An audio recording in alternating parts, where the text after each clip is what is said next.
ಸೋಂದೆಯವರ ನೇತೃತ್ವ ಕಾರಣ ಅಂತ ಹೇಳಿದರೆ ಅತಿಶಯೋಕ್ತಿ ಆಗುವುದಿಲ್ಲ.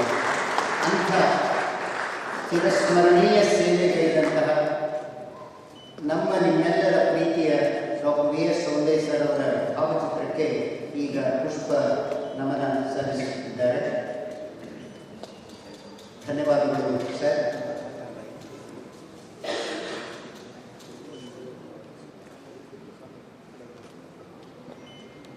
ನಮ್ಮ ಸನ್ಮಾನ್ಯ ಅಧ್ಯಕ್ಷರಲ್ಲಿ ವಿನಂತಿ ಮಾಡಿಕೊಡ್ತೇನೆ, ಇಂದಿನ ಕಾರ್ಯಕ್ರಮದ ಮುಖ್ಯ ಅತಿಥಿಗಳಾದಂಥ ಶ್ರೀಯುತ ಶಿವಕುಮಾರ್ ಸರ್ ಅವರನ್ನು ಗೌರವಿಸಬೇಕು.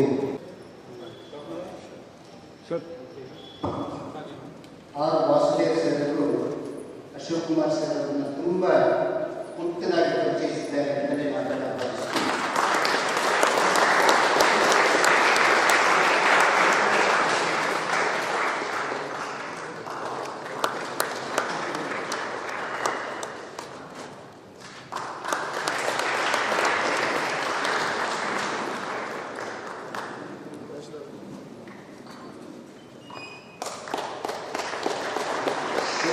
ಫೌಂಡೇಶನ್ ಟ್ರಸ್ಟಿ ಶ್ರೀಯುತ ಅವರು ನಮ್ಮ ಇಂದಿನ ಮುಖ್ಯ ಅತಿಥಿಗಳನ್ನು ಗೌರವಿಸಿದ ತಮಗೆಲ್ಲ ಹೃತ್ಪೂರ್ವಕ ಧನ್ಯವಾದಗಳು. ಈಗ ನಾವೆಲ್ಲ ಕಾತರದಿಂದ ಕಾಯುತ್ತಿರುವಂತಹ ಸಂಪನ್ಮೂಲ ವ್ಯಕ್ತಿಗಳ ಮಾತಿಗಾಗಿ ನಾವೆಲ್ಲ ಕರೆಯೋಣ. ಶ್ರೀಯುತ Ashok Kumar sir.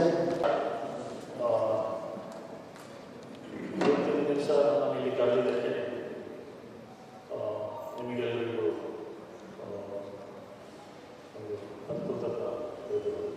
Thank you ಅಂತ ಹೇಳಲಿಕ್ಕೆ ಇಷ್ಟಪಡ್ತೀನಿ. ಇವತ್ತಿನ ಟಾಪಿಕ್ಕಿಗೆ ಸ್ಟ್ರೇಟ್ ಹೋಗೋದಾದರೆ, ನಾವು ಫುಡ್ ಆ್ಯಂಡ್ ಅಗ್ರಿಕಲ್ಚರ್ ಅಂತ ಹೇಳಿದ್ರೆ ಅದನ್ನ ಎರಡು ಸೆಪರೇಟ್ ಆಗಿ ನೋಡಲಿಕ್ಕೆ ಆಗೋದಿಲ್ಲ.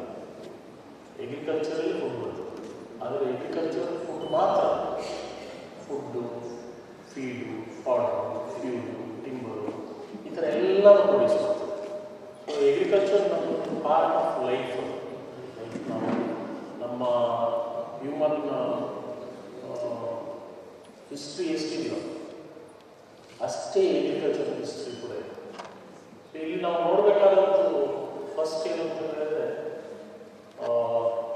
ಅಗ್ರಿಕಲ್ಚರ್ ಪಾಸ್ಟ್ ಹಿಂದೆ ಏನಿತ್ತು ಅದು ಯಾಕೆ ನೋಡೋದು ಅಂತ ಹೇಳಿದ್ರೆ, ನಾವು ಹಿಂದೆ ನಾವು ನಡೆದು ಬಂದ ದಾರಿ ಅಂತೇಳಿ ನಮ್ಗೆ ಗೊತ್ತಿರ್ತದೆ ಹೇಗೆ ಬಂತು. ಸೊ ಇವತ್ತು ಯಾವ ಥರ ಇದ್ದೀವಿ, ಇನ್ನು ಮುಂದೆ ಯಾವ ಥರ ಆಗಬಹುದು, ಇಲ್ಲ ಯಾವ ಥರ ಆಗಬೇಕು, ಈ ಮೂರು ಪಾಯಿಂಟನ್ನು ಇದು ಮಾಡಿಕೊಂಡು ನಾನು ನನ್ನ ಪ್ರೆಸೆಂಟೇಷನ್ ಸ್ಟಾರ್ಟ್ ಮಾಡ್ತೀನಿ. ಈ ಪ್ಲ್ಯಾಟ್ಫಾರ್ಮಿಗೆ ನಾನು ಅಗ್ರಿಕಲ್ಚರ್ ಓದ್ತಾ ಇರಬೇಕಾದ್ರೆ ಸೊಂದೆಯವರನ್ನು ಸುಮಾರು ಸಲ ಮೀಟ್ ಮಾಡಿದ್ದೆ.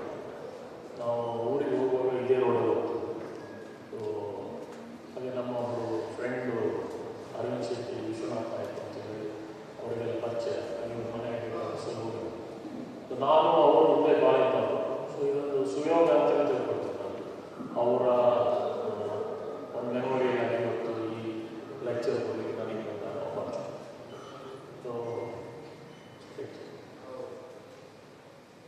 ನಾವು ಹಿಸ್ಟ್ರಿಯನ್ನು ನೋಡಲಿಕ್ಕೆ ಹೋದರೆ ಹ್ಯೂಮನ್ ಇವಾಲ್ಯೂಷನ್ನು ಒಂದು ಅದೇ ಒಂದು ಭಾರಿ ಇಂಟ್ರೆಸ್ಟಿಂಗ್ ಸ್ಟೋರಿ. ನಮಗೆಲ್ಲರಿಗೂ ಗೊತ್ತು, ನಮ್ಮ ಪೂರ್ವಜರು ಬೇಟೆ ಮಾಡಿ ಊಟ ತಿಂದು ಏನೋ ಸಿಕ್ಕಿದ್ದನ್ನು ತಿಂದು ಜೀವನ ಮಾಡ್ತಿದ್ರು.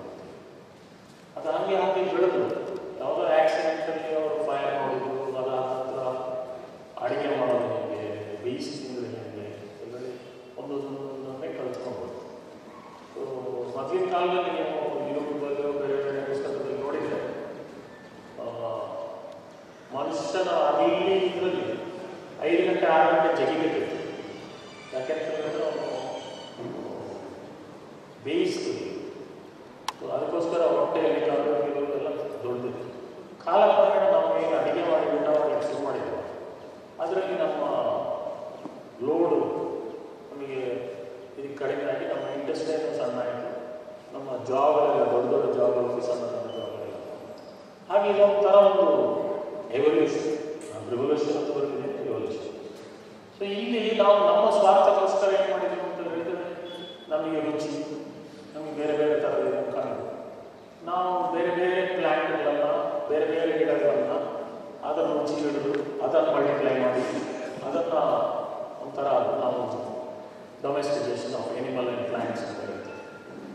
ಮಾಡಿಕೊಂಡು ಬಂದು ಹೀಗೆ ಮಾಡಿಕೊಂಡು ನಾವು ಆವಾಗಿಂದ ನಮ್ಮ ಅಗ್ರಿಕಲ್ಚರ್ ನಮ್ಮ ಪಾರ್ಟ್ ಆಫ್ ಲೈಫಲ್ಲಿ ಬಂತು. ಇದು ಭಾಳ ಇಂಟ್ರೆಸ್ಟಿಂಗ್ ಸ್ಟೋರಿ. ಬೇಕಾದಷ್ಟು ರೆಫರೆನ್ಸ್ಗಳು ವಿಡಿಯೋಗಳು ಯೂಟ್ಯೂಬಲ್ಲಿ ನೋಡ್ಬೋದು. ನಮಗೆ ಗೊತ್ತಿಲ್ಲದಿದ್ದು ಬೇಕಾದಷ್ಟು ಇದರಲ್ಲಿ ಕಾಣ್ತದೆ. ಸೊ ಅದಾದ ನಂತರ ನೆಕ್ಸ್ಟ್ ಒಂದು ಮೈಲಿಗಲ್ಲು ಏನು ಅಂತ ಹೇಳಿದರೆ, ನಾವು ಎನಿಮಲ್ ಮೇಲೆ ಡಿಪೆಂಡ್ ಆಗಿದ್ದು, ಎತ್ತಿನ ಗಾಡಿ, ಕುದುರೆ, ಈ ಥರ ಆಯಿತು. ಇಂಡಸ್ಟ್ರಿಯಲ್ ರೆವಲ್ಯೂಷನ್ ಯಾವಾಗ ಬರ್ತಾವೆ ಆವಾಗ ನಮಗೆ ಸ್ಟೀಮ್ ಇಂಜಿನ್ ಆಯಿತು. ಆಮೇಲೆ ಸ್ಟೀಮ್ ಇಂಜಿನ್ ನಂತರ ಕೋಲು ನಂತರ ಕೋಲು ಸ್ಟೀಮು, ಅದಾದ ನಂತರ ಪೆಟ್ರೋಲು, ಅದಾದ ನಂತರ ಡೀಸೆಲ್ ಅಂತ ಬಂದು ನಾವು ಇವತ್ತಿನ ಪರಿಸ್ಥಿತಿಯಲ್ಲಿ ಎಲ್ಲಿವರೆಗೆ ಬಂದಿದ್ದೇವೆ ಅಂತ ಹೇಳಿದರೆ, ಇನ್ನೂ ಏನಾದರೂ ಮುಂದೆ ಗಾಳಿಗೆ ಹಾರುವಂಥ ಏನಾದರೂ ಟ್ರಾನ್ಸ್ಪೋರ್ಟೇಷನ್ ನೋಡೋ ಸ್ಟೇಜ್ಗೆ ನಾವು ಬಂದಿದ್ದೇವೆ. ಸೊ ಈ ಟ್ರಾನ್ಸ್ಪೋರ್ಟೇಷನ್ ಒಂದು ರೆವಲ್ಯೂಷನ್. ಈ ನಮ್ಮಲ್ಲಿ ಆ್ಯಕ್ಚುಲಿ ಪಪ್ಪಾಯ ಅದು ನಮ್ಮ ದೇಶದ, ನಮ್ಮ ಊರಿಂದ ಇಲ್ಲಿಂದಲೋ ಬೇರೆ ಕಡೆ. ಕಾಫಿ ನಮ್ಮ ಊರಿಂದ ಅದು ಕೂಡ ಬೇರೆ ಕಡೆ ಬಂದಿದೆ. ಹಾಗೆ ಈ ಹಡಗುಗಳು ನಮ್ಮಲ್ಲಿ ಬರಕ್ಕೆ ಶುರುವಾಯಿತು. ಹಡಗಿನ ಜೊತೆಗೆ ಬೇರೆ ಬೇರೆ ಥರದ ಕಲ್ಚರ್ಗಳು, ಬೇರೆ ಬೇರೆ ಥರದ ಗಿಡಗಳು, ಬೇರೆ ಬೇರೆ ಥರದ ಇದನ್ನು ನಾವು ಅದನ್ನು ಮಲ್ಟಿಪ್ಲೈ ಮಾಡಲಿಕ್ಕೆ ಶುರು ಮಾಡಿದ್ದು. ನಮ್ಮಲ್ಲಿ ಇದ್ದಿದ್ದು ಅದೇ ಥರ ಬೇರೆ ಬೇರೆ ದೇಶಗಳು. ಅದರಲ್ಲಿ ಪೋರ್ಚುಗೀಸು, ಇಂಗ್ಲೀಷ್ನವರು, ಡಚ್ನವರು ಇವೆಲ್ಲ ನಮ್ಮ ಗಿಡಗಳನ್ನು ಪ್ರಪಂಚದಲ್ಲಿ ಬೇರೆ ಎಲ್ಲೆಲ್ಲೋ ತಗೊಂಡು ಶುರು ಮಾಡಿದ್ದಾರೆ. ಅದೇ ಥರ ಅಲ್ಲಿ ಇದ್ದಂಥದ್ದು ಇಲ್ಲಿ ನಮ್ಮ ದೇಶದಲ್ಲಿ ಕೂಡ ಸೊ ಹಾಗೆ ನಾವು ಅದನ್ನು ನೋಡ್ಲಿಕ್ಕೆ ಹೋದಾಗ ಅಲ್ಲಿ ನಮಗೆ ವೆರೈಟೀಸ್ ಜಾಸ್ತಿ ನಮಗೆ. ಆಮೇಲೆ ನಾವು ಯಾವಾಗಲೂ ಎನಿಮಲ್ ಡಿಪೆಂಡೆಂಟ್ ಆಗಿ ಅಗ್ರಿಕಲ್ಚರ್ಗೆ ಗ್ರೋಯಿಂಗ್ ಮಾಡೋದು ಯಾವುದೂ ಇರಲಿ, ಅದು ಎನಿಮಲ್ ಡಿಪೆಂಡೆಂಟ್. ಕಾಲಕ್ರಮೇಣ ಎನಿಮಲ್ ಹೋಗಿ ನಮಗೆ ಪವರ್ ಟಿಲ್ಲರು, ಟ್ರ್ಯಾಕ್ಟರು ಇದೆಲ್ಲ ಒಂದು ಸ್ವಾತಂತ್ರ್ಯ ಬರೋ ಪೀರಿಯಡ್ ಇಂಟ್ರಡ್ಯೂಸ್ ಆಗೋದು ಶುರುವಾಯಿತು. ಸೊ ನಾವು ಅರ್ಲಿ ಮೆಕ್ಯಾನೈಸೇಷನ್ ಅಂತ ಹೇಳಿದರೆ ಇಂಡಿಪೆಂಡೆನ್ಸ್ ಬರುವ ಟೈಮಲ್ಲಿ ನಾವು ಟ್ರ್ಯಾಕ್ಟರ್ಗಳನ್ನು ಇರೋದನ್ನೆಲ್ಲ ನಾವು ನಮ್ಮ ದೇಶದಲ್ಲಿ ನೋಡಲಿಕ್ಕೆ ಶುರು ಮಾಡಿದ್ವಿ. ಸೊ ಅದರ ಜೊತೆಗೆ 1943ನೇ ಇಸ್ವಿ ಒಂದು ಇಂಡಿಯನ್ ಅಗ್ರಿಕಲ್ಚರ್ ಹಿಸ್ಟರಿ, ಹ್ಯೂಮನ್ ಹಿಸ್ಟ್ರಿಯಲ್ಲಿ ಕೂಡ ತೆಗೆಯಕ್ಕಾಗದಂಥ ಒಂದು ಇಸ್ವಿ ಬೆಂಗಾಲಿ ಫೆಮೈನ್ ಅಂತ ಹೇಳ್ತೀವಿ ನಾವು. ಅಂದರೆ ಬರಗಾಲ, ಆ ಥರದ ಬರಗಾಲ, ಆ ಥರದ ಮಾರ್ಟಾಲಿಟಿ ಹ್ಯೂಮನ್ ಹಿಸ್ಟ್ರಿಯಲ್ಲಿ ಎಲ್ಲಿಯೂ ಆಗಿರಲಿಲ್ಲ. ಯಾಕಾಯಿತು ಅಂತ ಹೇಳಿದರೆ ಹಸುವಿಗೋಸ್ಕರ. ನಮಗೆ ಅಗ್ರಿಕಲ್ಚರನ್ನು ನಾವು ಇಂಟ್ರೆಸ್ಟ್ ತೋರಿಸಲಿಕ್ಕೆ ಕಾರಣ ಏನು ಅಂತ ಹೇಳಿದರೆ ನಮಗೆ ಹಸು. ನೀವು ಮನುಷ್ಯನಿಗೆ ಎಷ್ಟು ಕೊಟ್ಟು ಏನು ಕೊಟ್ಟರು ಸ್ಯಾಟಿಸ್ಫೈ ಮಾಡಲಿಕ್ಕಾಗ. ಆದರೆ ಹಸಿವು ನಿಲ್ಲಿಸ್ಲಿಕ್ಕೆ ಹೋದವನಿಗೆ ಒಂದು ಊಟ ಮಾಡಿ ಅವನಿಗೆ ಒಂದು ಉಪಚಾರ ಮಾಡಿದ್ರೆ ಅವನಿಗೆ ಸ್ಯಾಟಿಸ್ಫ್ಯಾಕ್ಷನ್. ಸೊ ಈ ಹಸಿವು ಅಂತ ಹೇಳಿದ್ರೆ ನಾನ್ ಸ್ಟಾಪ್. ಬೆಳಿಗ್ಗೆ ತಿಂದರೆ ಮಧ್ಯಾಹ್ನ ಹಸಿವು ಆಗ್ತದೆ, ಮಧ್ಯಾಹ್ನ ಊಟ ಮಾಡಿ ಸಾಯಂಕಾಲ ಹಸಿವು ಆಗ್ತದೆ.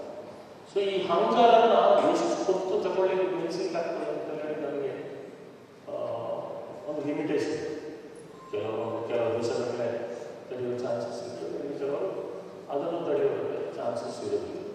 ಸೊ ಹಾಗೆ ಅದಕ್ಕೋಸ್ಕರ ನಾವೇನು ಮಾಡಿದ್ರು, ಈ ಗ್ರೇನನ್ನು ಸ್ಟೋರೇಜ್ ಮಾಡಲಿಕ್ಕೆ ಶುರು ಮಾಡಿ. ಸೀಸನಲ್ಲಿ ಬೆಳೆ ಬರ್ತಿತ್ತು, ಅದನ್ನು ಸ್ಟೋರೇಜ್ ಮಾಡೋದು ಹೇಗೆ, ಯಾವ ಥರ ಎಲ್ಲಿ ಸ್ಟೋರೇಜ್ ಮಾಡಬೇಕು ಅಂತೆಲ್ಲ ಸ್ಟೋರೇಜ್ ಮಾಡೋದು. ಇಂಡಿಪೆಂಡೆನ್ಸ್ ಬರೋ ಪೀರಿಯಡ್ಗೆ ಅಂದರೆ ಈ Bengal famine plus world war ಇದೆಲ್ಲ ಒಟ್ಟಿಗೆ ಸೇರಿ ನಮ್ಮ ಭಾರತ ದೇಶಕ್ಕೆ ಒಂದು ಇಂಡಿಪೆಂಡೆನ್ಸ್ ಬರಲಿಕ್ಕೆ ಕಾರಣ. ಸೊ ಆ ಪೀರಿಯಡಲ್ಲಿ ನಮ್ಮ ಪರಿಸ್ಥಿತಿ ಹೇಗಿತ್ತು ಅಂತ ಹೇಳಿದರೆ, ನಮ್ಮಲ್ಲಿ ಈಗ 80 ವರ್ಷದ ಮೇಲವರು ಯಾರು ಇಲ್ಲ. ಆದರೆ ನಾವು ಕೇಳಿದ್ದೀವಿ, ನಮ್ಮ ಅಪ್ಪ ಅಜ್ಜ ಎಲ್ಲ ಕೇಳಿದ್ದೀವಿ. ಎಷ್ಟೋ ಊರಲ್ಲಿ, ಎಷ್ಟೋ ಮನೆಗಳಲ್ಲಿ ಗಂಜಿ ಗತಿಯಲ್ಲಿಲ್ಲ ಅಂತ ಹೇಳ್ತೀವಿ. ಆ ಥರದ ಪರಿಸ್ಥಿತಿ ಇತ್ತು. ಬರ್ಮಾದಿಂದ ಬೇರೆ ಬೇರೆ ದೇಶದಿಂದ ನಮಗೆ ಅಕ್ಕಿ ಬರ್ತಿತ್ತು. ನಮ್ಮಲ್ಲಿ ನಮಗೆ ಬೇಕಾದಷ್ಟು ಫುಡ್ ಗ್ರೇನ್ ನಮ್ಮ ಹತ್ರ ಇರಲಿಲ್ಲ. ಒಂಥರ ಹೇಗೆ ಅಂತ ಹೇಳಿದರೆ 3 ಹೊತ್ತು ಹೊಟ್ಟೆ ತುಂಬಿಸುವುದೇ ಒಂದು ಅಚೀವ್ಮೆಂಟ್ ಥರ ಇತ್ತು. 3 ಹೊತ್ತು ಯಾರ ಮನೆಯಲ್ಲಿ ಹೊಟ್ಟೆ ತುಂಬಿಸೋದು ಅವರು ಭಾಳ ಶ್ರೀಮಂತರು, ಭಾಳ ಏನು ಮುಂದುವರೆದು ಅಂತ ಹೇಳುವಂಥ ಪರಿಸ್ಥಿತಿ ಇತ್ತು. ನಿಮ್ಮ ಹಳೆ ನಿಮ್ಮಲ್ಲಿ ಕೇಳಿದರೆ 1 ಸೇರು ಅಕ್ಕಿ, 5 ಸೇರು ಅಕ್ಕಿ, 8 ಸೇರು ಅಕ್ಕಿ ಕೊಟ್ಟು ಒಂದೇ ಕಡೆ ಜಾಗ ಬಳಸ್ಕೊಂಡಿದ್ದು ಕಥೆಗಳು ಕೂಡ ಕೆಲವೆಲ್ಲ ಕಾಣಲಿಕ್ಕೆ ಸಿಗ್ತದೆ. ಸೊ ಈ ಪೀರಿಯಡಲ್ಲಿ ನಾವೆಲ್ಲ ಬ್ರಿಟಿಷರು ಕಾಯಿನ್ ಹಾಕಿ ಕೊಟ್ಟರು ನಮಗೆ ರೇಷನ್ ಅಂತ. ಸೊ ಆ ರೇಷನ್ ನಮಗೆ ರೇಷನ್ ಕಾರ್ಡ್. ನಮಗೆ 1970 ಇಸ್ವಿ ತನಕ ಪಬ್ಲಿಕ್ ಡಿಸ್ಟ್ರಿಬ್ಯೂಷನ್ ಸಿಸ್ಟಮ್ ಹೆಚ್ಚು ಕಡಿಮೆ ಎಲ್ರಿಗೂ ಯಾರೊಬ್ಬರು ನಾವು ಪಬ್ಲಿಕ್ ಡಿಸ್ಟ್ರಿಬ್ಯೂಷನ್ ಇಂದ ಅನ್ನ ತಿಂದಿಲ್ಲ, ಸಕ್ಕರೆ ತಗೊಂಡಿಲ್ಲ, ಗೋಧಿ ಇದು ಮಾಡಿಲ್ಲ ಅಂತ ಹೇಳೋ ದುಡ್ಡಿದ್ದು ದುಡ್ಡಿಲ್ಲದಿದ್ದು ಎಲ್ರಿಗೂ ಪಬ್ಲಿಕ್ ಡಿಸ್ಟ್ರಿಬ್ಯೂಷನ್ ಸಿಸ್ಟಮಲ್ಲಿ ನಾವು ರೇಷನ್ ನಾವೆಲ್ಲರೂ ತಗೊಳ್ತೇವೆ. ಸೊ ಒಂಥರ ನಮ್ಮ ದೇಶವನ್ನು ಒಂದು ಹಂಗರ್ ಸ್ಟ್ರೈಕ್ ಕಂಟ್ರಿ ಅಂತ ಹೇಳಿ ಪ್ರಪಂಚದವರು ಎಲ್ಲರೂ ನೋಡ್ತಿದ್ರು. ಪ್ರಪಂಚದ ಬೇರೆ ಬೇರೆ ಕಡೆಯಿಂದ ನಮಗೆ ಬೇಕಾದಷ್ಟು ಏಡ್ಗಳೆಲ್ಲ ಬರ್ತಾ ಇದೆ. ಸೊ ಇದನ್ನು ತಡಿಬೇಕು ಅಂತಿಲ್ಲ. ಆಮೇಲೆ ಸ್ವಾಮಿನಾಥನ್ ಆಗಿನ ಪ್ರೈಮ್ ಮಿನಿಸ್ಟರ್ ಪ್ರಪೋಸಲ್ ಕೊಟ್ಟು ಗ್ರೀನ್ ರೆವಲ್ಯೂಷನ್ ಅಂತ ಇದು ಮಾಡಿದ್ರು. ನಾನು ವಾಸುದೇವ್ ಇವರೆಲ್ಲ ನಾವು ಅಗ್ರಿಕಲ್ಚರ್ ಕಾಲೇಜಿಗೆ ಹೋಗಲಿಕ್ಕೆ ಅಗ್ರಿಕಲ್ಚರ್ ಕಾಲೇಜ್ ಸ್ಟಾರ್ಟ್ ಆಗಲಿಕ್ಕೆ ಕಾರಣವೂ ಆ ಗ್ರೀನ್ ರೆವಲ್ಯೂಷನಲ್ಲಿ ಹೋಗ್ತು. ಸೊ ಆವಾಗ ಅವ್ರು ಏನು ಮಾಡಿದ್ರು, ಅಗ್ರಿಕಲ್ಚರ್ ಎಜುಕೇಷನಲ್ಲೇ ಫಸ್ಟ್ ನಾವು ಸ್ಟ್ರೆಂಥನ್ ಮಾಡಬೇಕು, ಟೆಕ್ನಾಲಜಿನ ಸ್ಟ್ರೆಂಥನ್ ಮಾಡಬೇಕು. ಟೆಕ್ನಾಲಜಿನ ಸ್ಟ್ರೆಂಥನ್ ಮಾಡಿದರೆ ಆ ಸ್ಟ್ರೆಂಥನ್ ಟೆಕ್ನಾಲಜಿ ಎಲ್ಲ ಕಡೆ ಹಾಕಿ ಪ್ರೊಡಕ್ಟಿವಿಟಿ ಇನ್ಕ್ರೀಸ್ ಆಗ್ತದೆ, ವೆರೈಟಿವಿಟಿ ಇಂಪ್ರೂವ್ ಆಗ್ತದೆ ಅಂತ ಹೇಳಿ ಇಂಪ್ರೂವ್ಮೆಂಟನ್ನು ನೋಡೋದು. ಇವತ್ತು ನಾವು ಮಾತಾಡುವಾಗ ಭಾಳ ಇದರಲ್ಲಿ ಮಾತಾಡ್ತಾರೆ. ಅಲ್ಲಿ ಇಲ್ಲಿ ಏನಾದರೂ ಮಾತಾಡಿ ಹೋದಾಗ ನೀವು ಅಗ್ರಿಕಲ್ಚರಿಸ್ಟ್ ಅಂತ ಕೇಳಿದರೆ ನೀವೇನು ಸಾವಯವ ಅಗ್ರಿಕಲ್ಚರಿಸ್ಟ್ ಅಂತ ಕೇಳ್ತಾರೆ. ಸೊ ಅಲ್ಲಿ ಪ್ಲ್ಯಾಂಟಿಗೆ ಅದು ಸಾವಯವ ಕೆಮಿಕಲ್ ಅಂತೇಳಿ ಡಿಫ್ರೆನ್ಷಿಯೇಟ್ ಮಾಡುವಂಥ ಇದು ಇರುತ್ತೆ. ನಾವು ನಾನು ಬೇಕಾದಷ್ಟು ಕಡೆ ಬೇಕಾದಷ್ಟು ಪ್ಲ್ಯಾಟ್ಫಾರ್ಮಲ್ಲಿ ನಾನು ಹೇಳ್ತೇನೆ. ನಮ್ಮಲ್ಲಿ ರೈತ ಏನು ಮಾಡ್ತಾನೆ ಅಂತ ಹೇಳಿದ್ರೆ ಕಿಸೆಗೆ ಎಷ್ಟು ದುಡ್ಡು ಉಂಟು ಅಂತೇಳಿ ನೋಡಿ, ಫರ್ಟಿಲೈಸರ್ ಅಂಗಡಿಯಲ್ಲಿ ಆ ದುಡ್ಡು ಎಷ್ಟು ಉಂಟು ಅಷ್ಟು ಫರ್ಟಿಲೈಸರ್ ಇಲ್ಲ ಕೆಮಿಕಲ್ ತಗೊಂಡು ನಾವು ಗಿಡಕ್ಕೆ ಎಷ್ಟು ಬೇಕು, ಗಿಡಕ್ಕೆ ಏನೇನು ಬೇಕು ಅದನ್ನು ಲಿಸ್ಟ್ ಮಾಡಿ ಅದಕ್ಕೆ ಬೇಕಾದಷ್ಟು ನಾವು ತಗೊಂಡು ನಮ್ಮಲ್ಲಿ ಭಾರಿ ಕಡಿಮೆ ಅಂತ ಹೇಳಿದ್ರೆ ಭಾರಿ ಕಡಿಮೆ. ಈಗೇನೋ ಪ್ರಿಸೈಸ್ ಅಗ್ರಿಕಲ್ಚರ್ ಪ್ರಿಸಿಷನ್ ಅಗ್ರಿಕಲ್ಚರ್ ಅಂತ ಹೇಳೋ ಕಾರಣ ಇವತ್ತಿನ ದಿವಸದಲ್ಲಿ ಕಾಣ್ತೀವಿ. ನಮ್ಮಲ್ಲಿ ಇಲ್ಲೇ ಇರ್ಬೋದು ಎಷ್ಟೋ ಜನ ಅಡಿಕೆ ಬೆಳೆಗಾರರು ಇರ್ಬೋದು. ಒಂದು ಅಡಿಕೆ ಮರ ಗಿಡಕ್ಕೆ ಎಷ್ಟು ಗೊಬ್ಬರ ಬೇಕು ಅಂತ ಹೇಳಿದ್ರೆ 10 ಜನ ಇದ್ದರೆ 10 ಜನ 10 ಬೇರೆ ಬೇರೆ ಬೇರೆ ಹೇಳ್ತಾರೆ. 10 ಜನ 20 ಥರದ ಗೊಬ್ಬರ ಹಾಕಿರ್ತಾರೆ. ಸೊ ಗಿಡಕ್ಕೆ ಏನು ಬೇಕು ಅಂತ ಹೇಳೋದು ನೋಡೋದು ಭಾರಿ ಕಡಿಮೆ. ಸೊ ನಾನು ಇದನ್ನು ಏನಕ್ಕೆ ಹೇಳ್ತಾ ಇದ್ದೀನಿ ಅಂತ ಹೇಳಿದರೆ ಟೆಕ್ನಾಲಜಿಕಲ್ ಅಡ್ವಾನ್ಸ್ಮೆಂಟು ಡೆಫಿನೆಟ್ ಆಗಿ ನಮ್ಮ ಗ್ರೀನ್ ರೆವಲ್ಯೂಷನಲ್ಲಿ ಬಂತು. ಕಲ್ಟಿವೇಷನ್ ಮಾಡಬೇಕಾದ್ರೆ ಏನು ಮಾಡಬೇಕು, ಇಂಟಿಗ್ರೇಟೆಡ್ ಪೆಸ್ಟ್ ಮ್ಯಾನೇಜ್ಮೆಂಟ್ ಹೇಗೆ ಮಾಡಬೇಕು, ಪ್ರೊಡಕ್ಟಿವಿಟಿ ಹೇಗೆ ಇನ್ಕ್ರೀಸ್ ಮಾಡಬೇಕು, ಈ ಥರದನ್ನೆಲ್ಲ ನಾವು ನಮ್ಮ ದೇಶದಲ್ಲಿ ಕಾಣಬೇಕು. ಸೊ ಅದಾದಮೇಲೆ ಇನ್ನೊಂದು ದೊಡ್ಡ ಒಂದು ರೆವಲ್ಯೂಷನ್ ಆದ ದಿವಸ, ಇದಕ್ಕೆ ಇಂಡಿಪೆಂಡೆನ್ಸ್ ಬಂದಷ್ಟೇ ಇಂಪಾರ್ಟೆಂಟ್ ದಿವಸ ಅಂತ ಹೇಳಿ ನಾವು LPG ಅಂತ ಹೇಳ್ತೇವೆ, ಲಿಬರಲೈಸೇಷನ್, ಪ್ರೈವೇಟೈಸೇಷನ್ ಆ್ಯಂಡ್ ಗ್ಲೋಬಲೈಸೇಷನ್. 1992ರಲ್ಲಿ ಅದಾದಾಗ ನಮಗೆಲ್ಲರಿಗೂ ನಾವೊಂದು ಆದ್ಮಿ ಹಿಡಿದು ಕೂತ ದೇಶದಿಂದ ಬಿಟ್ಟು ಹೊರಗೆ ಓಪನ್ ಆಗಿ ನಾವು ಹೊರಗಿನ ದೇಶಗಳು ಅಂತ ಆಯಿತು. ನಾವು ಹೊರಗಿನ ದೇಶಕ್ಕೆ ಏನು ಬೇಕು ಅದನ್ನು ಇಲ್ಲಿಂದ ಕಳಿಸುವಾಗಾಯಿತು, ಅಲ್ಲಿಂದ ತರುವಂಥದ್ದು. ಈ ಲಿಬರಲೈಸೇಷನ್ ಏರಿಯಾದಲ್ಲಿ ನಾವು ಅಗ್ರಿಕಲ್ಚರಲ್ಲಿ ಕೂಡ ಬೇಕಾದಷ್ಟು ನಾವು ಇಂಪ್ರೂವ್ಮೆಂಟ್ಗಳನ್ನು ನೋಡಿದ್ವಿ. ಅದು ಎಸ್ಪೆಷಲಿ ನಾವು ಅಗ್ರಿಕಲ್ಚರು ಬೇರೆ ಬೇರೆ ದೇಶದಿಂದ ಕಾಪಿ ಮಾಡಿದ್ವಿ. ಡೈರಿ ಸೈನ್ಸಲ್ಲಿ ಕೂಡ ನಾವು ಮೀಟ್ ಪ್ರೊಡಕ್ಷನ್ ಇನ್ಕ್ರೀಸ್ ಮಾಡಬೇಕು ಅಂತ ಹೇಳಿ ಅನ್ಫಾರ್ಚುನೇಟ್ಲಿ ಕ್ರಾಸ್ ಬ್ರೀಡಿಂಗ್ ಅಂತ ಹೆಪಜಾರ್ಡ್ ಆಗಿ ಹಾಳು ಮಾಡಿಕೊಂಡು ಈ ಥರದ್ದೆಲ್ಲ ಬೇರೆ ಬೇರೆ ಬೇರೆ ಬೇರೆ ಬೇರೆ ಥರದ ಇದನ್ನೆಲ್ಲ ನಾವು ಮಾಡಿದ್ವಿ. 92ನೇ ಇಸ್ವಿಯ ನಂತರ ನಮಗೆ ನಮ್ಮ ದೇಶದಿಂದ ನಮಗೆ ಎಕ್ಸ್ಪೋರ್ಟ್ ಮಾಡಲಿಕ್ಕೆ ಪರ್ಮಿಷನ್ ಬಂತು, ಇಂಪೋರ್ಟ್ ಮಾಡಲಿಕ್ಕೆ ಪರ್ಮಿಷನ್ ಬಂತು. ಈ ಸಿರ್ಸಿಂದ ಊಟಕ್ಕೆ ಹೋಗ್ಬೇಕಾದ್ರೆ ಇಲ್ಲದ್ರೆ ನಮ್ಮಲ್ಲಿ ಮಡಿಕೆಯಿಂದ ಇಟ್ಟು ಹೋಗ್ಬೇಕಾದ್ರೆ ಇದ್ದ ರೇಷನ್ನು, ಗೇಟು ಇದನ್ನೆಲ್ಲ ತೆಗೆದಾಕಿ ಫ್ರೀಡಮ್, ನಮಗೆ ಟೋಟಲ್ ಫ್ರೀಡಮ್ ಸಿಗೋಕ್ಕೆ ಶುರುವಾಗಿತ್ತು 90ನೇ ಇಸ್ವಿ ನಂತರ. 70ನೇ ಇಸ್ವಿ 60ನೇ ಇಸ್ವಿಯಲ್ಲಿ ನಾವು ಯಾರಾದರೂ ನಮ್ಮ ರಿಲೇಟಿವ್ ಮನೆಗೆ ಒಂದು 5 kg ಅಕ್ಕಿ ಕೊಡಬೇಕು ಅಂತ ಹೇಳಿದ್ರೆ ಅಂಬಾಸಿಡರ್ ಕಾರಣ ಸೀಟ್ನ ಕೆಳಗಡೆ ಹಾಕಿ ಮಾಡ್ತೀವಿ. ಎಷ್ಟು ಜನ ನೆನಪಿದೆಯೋ ಇಲ್ಲೋ ಗೊತ್ತಿಲ್ಲ, ಬಟ್ ಇವತ್ತು ನಾನು ನೆನೆಸ್ತೇನೆ. ಯಾರಿಗಾದ್ರೂ ತಗೊಂಡು ಒಂದು 5 kg ಒಳ್ಳೆ ಅಕ್ಕಿ ಊಟ ಮಾಡಲಿಕ್ಕೆ ತಗೊಂಡು ಹೋಗಬೇಕು ಗೊತ್ತಿಲ್ಲ, ಅದನ್ನು ಗೊತ್ತಾರೆ ಕದ್ದು ತಗೊಂಡೋದನ್ನೇ ತಗೊಂಡು ಹೋಗೋ ಪರಿಸ್ಥಿತಿ ಇತ್ತು. ಮತ್ತು ಈ ದೇಶದಲ್ಲಿ ಆವಾಗಿನ ಟೈಮಲ್ಲಿ